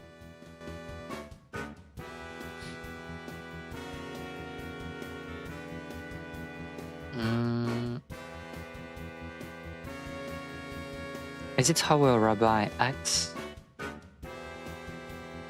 Don't you know who I am? Do you think you can win this fight? I don't know. Is this how a rabbi acts? This is how the world acts.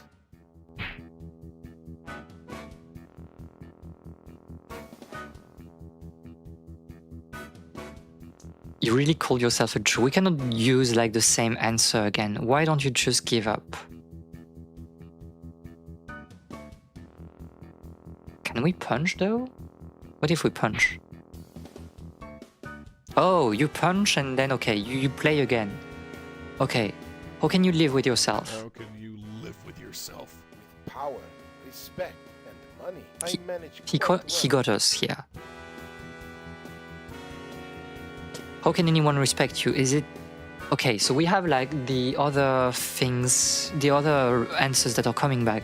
You really think God will understand your actions? I think it is good. Again, Pascalian wager. Do you really think God will understand your actions? God knows what is necessary. I'm sure he understands. So now we can like punch, right? Are you ready to die? I don't think it's good. How can you be happy with this life?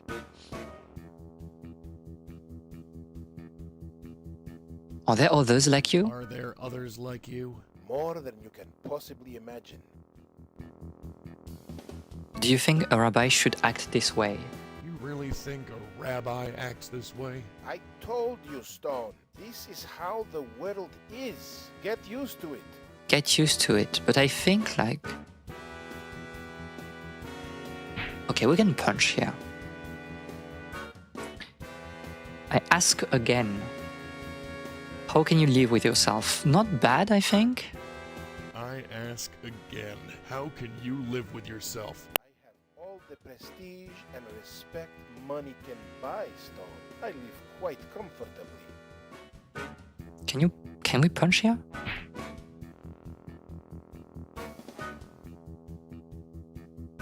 You really... God knows I'm sure. We can like, as long as we are using like How can a... you be happy with this life? Do you see this apartment? Do you see this view? Trust me, I am very happy with this life. Can you say the same?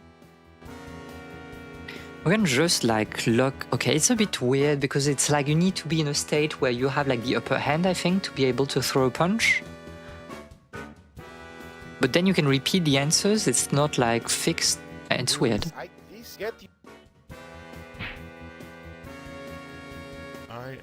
live.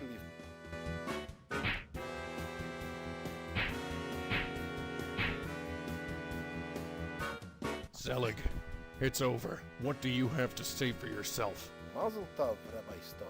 I applaud you to have come this far.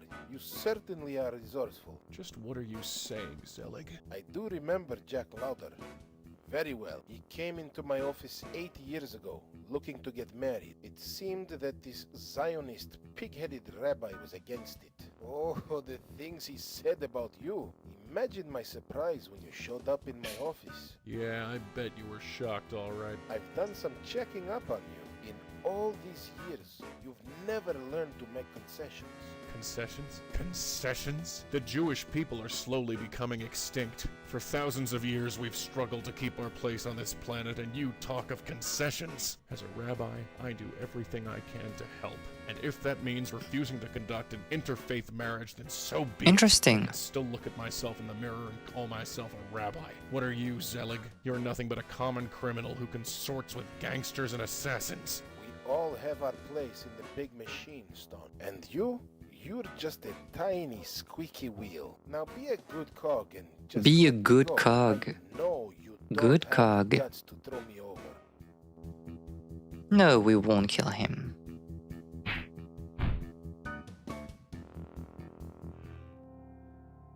I do love good cog.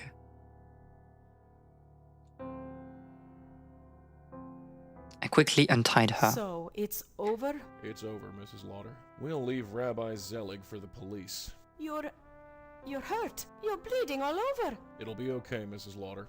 Okay. You were shot. It's all right. Let's just get out of here. Well, all right, if you say so.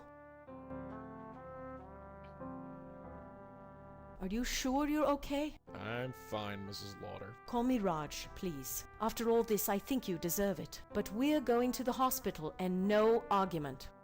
A hospital in this economy? Sure. We can't afford it in New York. No. The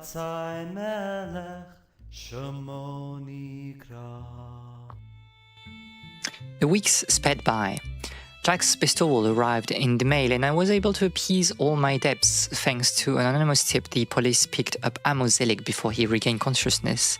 He even tried to tell them that I attacked him, but thankfully Raj testified on my behalf. Back to the grind, another week, another Shabbos. Has anything changed for me? Not really. Thank you, Cantor Kaplan. Debts still pile up, but they won't be a problem as long as the Jack's money holds.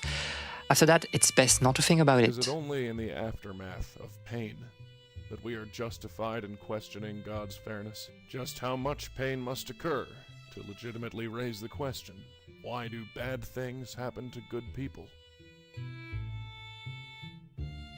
Just how much pain? Then it hit God me. might not seem fair. We may not always feel connected to him. That is, we may feel lonely, and often do. Yet the underlying reality of our lives is that we are always connected, whether we feel it or not, whether we accept it or deny it. The connection is there. And since we are connected, we are responsible. Battling for goodness is how we give our lives meaning. Maybe there are no answers. Ultimately, we may never find that elusive truth. Yet ultimately, we may find something else. meaning, Mm, and fulfillment? If so, that may be enough. Dear God, I hope that's enough. This is very interesting because this is again very reminiscent of obviously what Gilbert is doing in all his games. And in particular, I believe there's this sense of we saw something that was transformative for the character, but at the same time, nothing has really changed. The money is not enough to sustain the synagogue for, a long time. Debts are still here, and the congregation is still empty.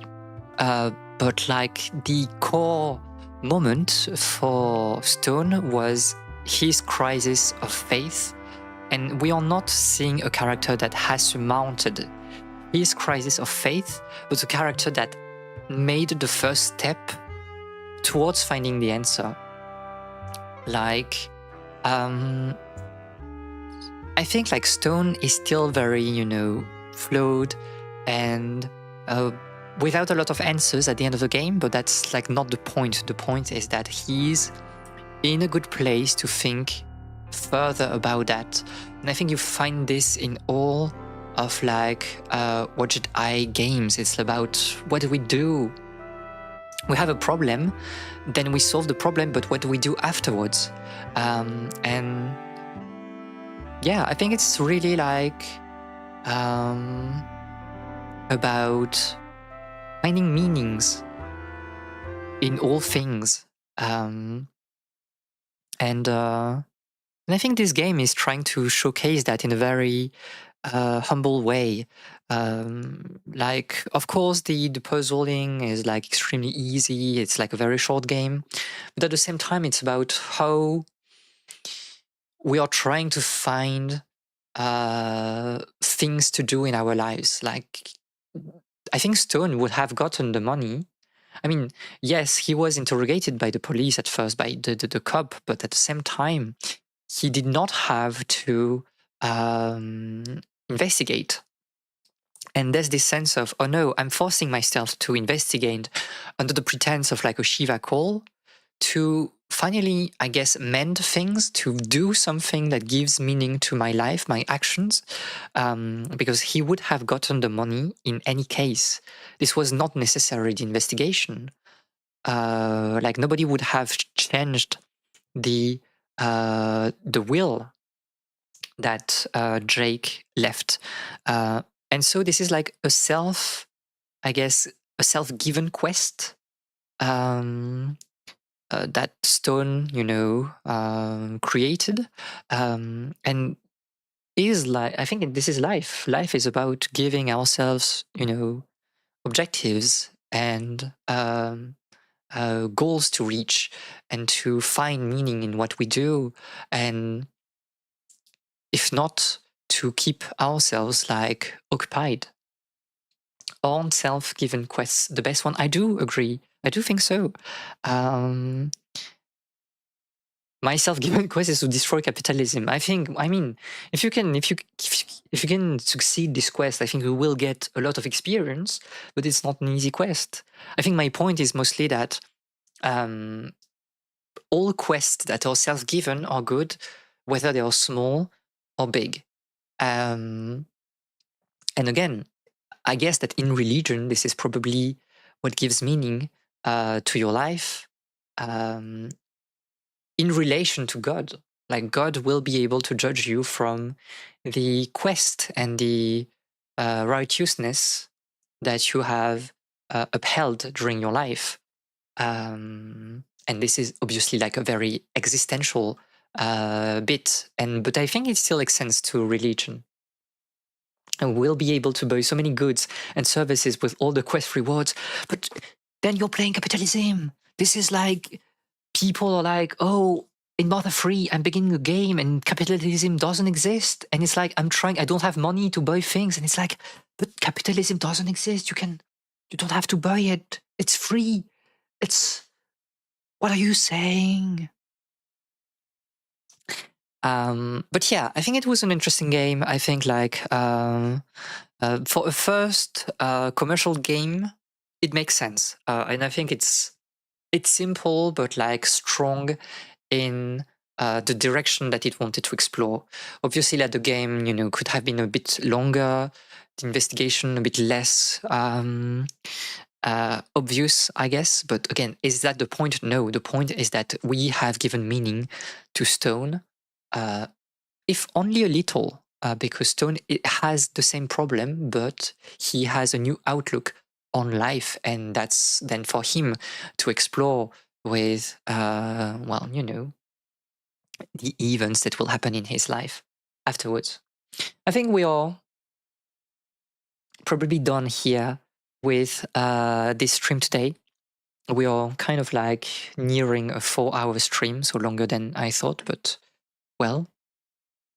I hope it was interesting. I think A Leaf of Their Books was really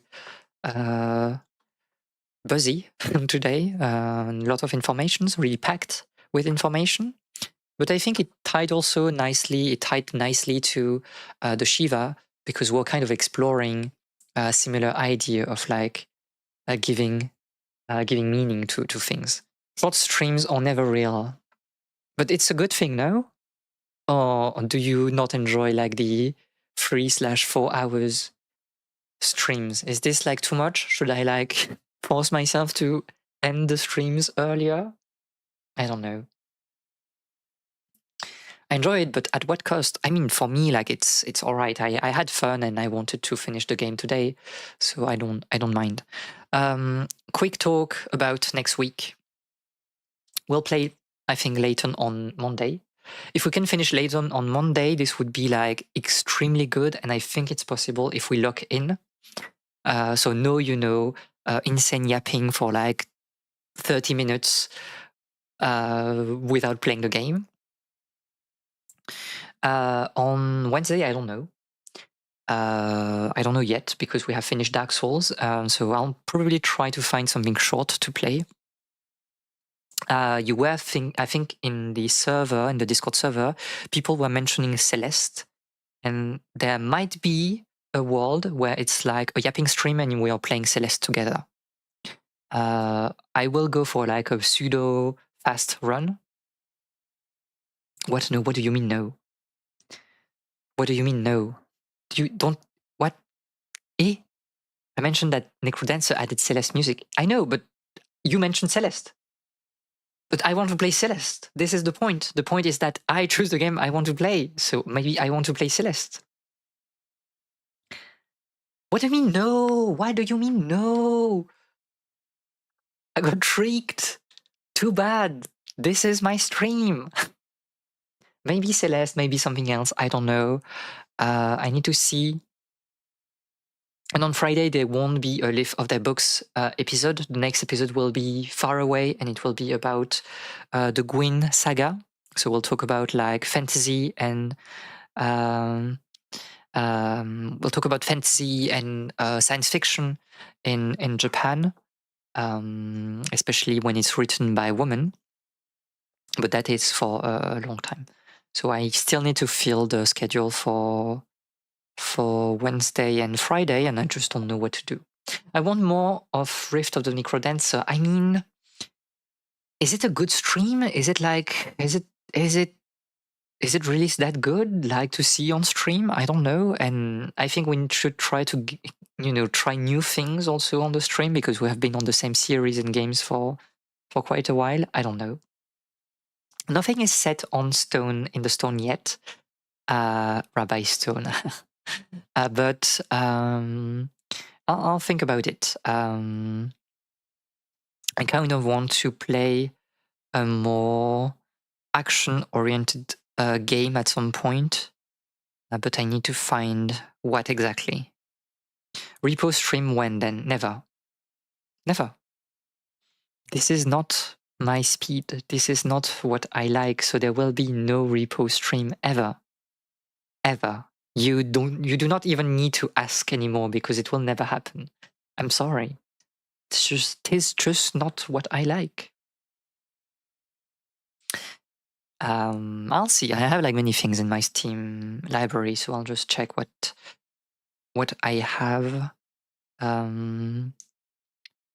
And I don't know, maybe some, I don't know. Just I want to begin some RPG, but like at the same time, it will take like so long to finish. Like I really want to play Dragon Quest 3, but can we do that on stream? I'm not sure. If I don't ask, how do I know you were not replaced by an imposter? I mean, you can ask, but it's like, you know what the answer will be. It's kind of our, mutual understanding that I will never play Repo. And as much as you ask, the answer will be no. Celeste stream. Sonic stream. Very unlikely in this career. Celeste stream on why not? Why not? I think it's good. Like, I used to speedrun Celeste, so we can do like a run. Very unlikely, not a no. Not a no, because it can be interesting. It's not like, I won't like dislike it from the bottom of my heart. But unlikely. Repo never, but Sonic is unlikely, yes. If I have to rank things that I hate the most, it's like Repo is higher than Sonic for sure. In terms of my personal taste. This is me. Stream with me and I can give you unwanted lore. We will have also my best friend at some point, I believe. If like I put like you and Bird not on the same like room, I think I will never hear the end of it. Like the Sonic yapping will be too much for me. I don't know. Mario Party when? We need to find who has Mario Party. And when we have this, we have like established that, we can like plan Mario Party. Me and Bertrand would go hard on the mic. I do know, knowing you both, the answer is yes. But do I want to see that and do I want to like showcase that on my stream? I'm not sure. We are not. I cannot be made a Sonic representative on this stream. This is not possible. But yeah, Mario Party, an option at some point, yes. When we have people to play it. Here's the take. I'm waiting for the take, and that will be my last reaction because I need to see Papa Yabi and Mama Yabi just after. You stream your Japanese homework while those two yap Sonic and you ignore them. Kind of funny. Kind of a funny bit. But do I really want to stream my Japanese homework? I don't know. Vamp has entered. You are entering when we are closing the stream. This is so sad, Vamp. It has been so long since we have seen you. You were not here for the ending of like Dark Souls, right? Typical Vamp moment. We love Vamp. This is true. We love Vamp. Arrives when the end is here. Maybe Vamp is the harbinger of the end. The destroyer of worlds.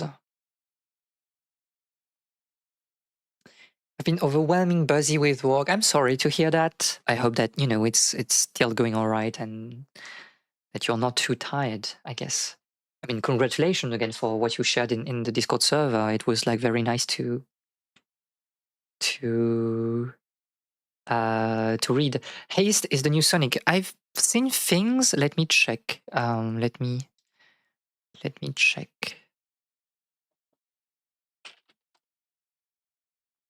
I am the sorrowful bliss that accompanies the end.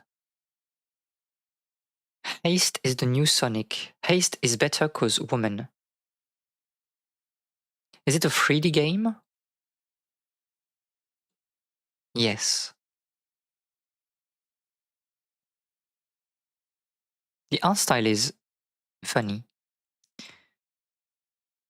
I'm putting that on the list of games that we can do. At some point, maybe.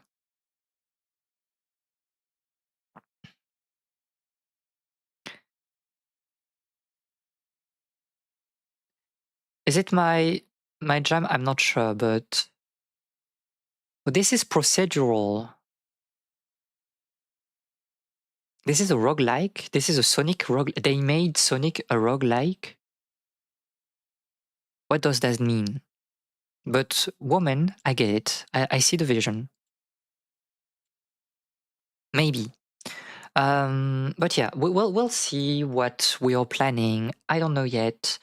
But again, let's check something to see how much of a pain it would be like on stream. Said woman, haste is the answer. You said action, you said Sonic, you said woman, haste is the answer. I mean, yes.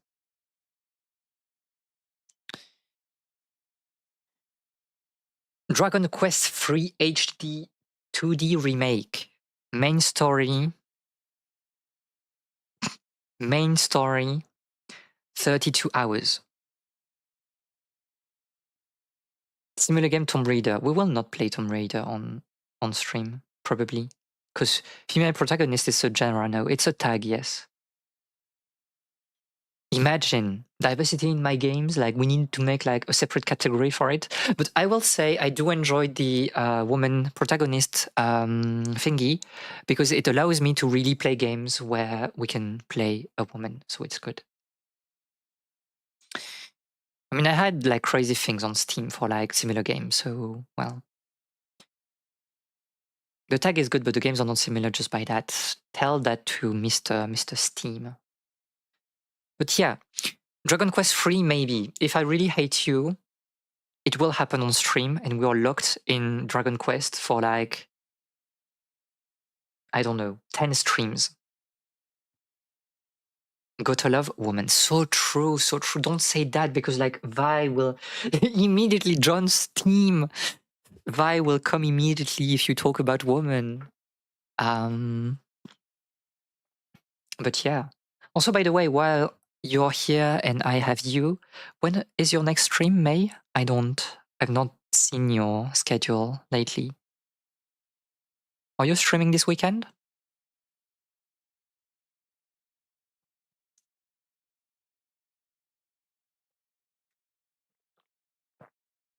Sunday with art. I'll check the time, but maybe I'll try to hang out a little bit. Saturday would have been impossible, but Sunday I can be here, mayhap. Do you look at yourself in the mirror, Vi, and say, I love woman? Joe, Steam DeMarco, you have your +2. This is like a crazy +2.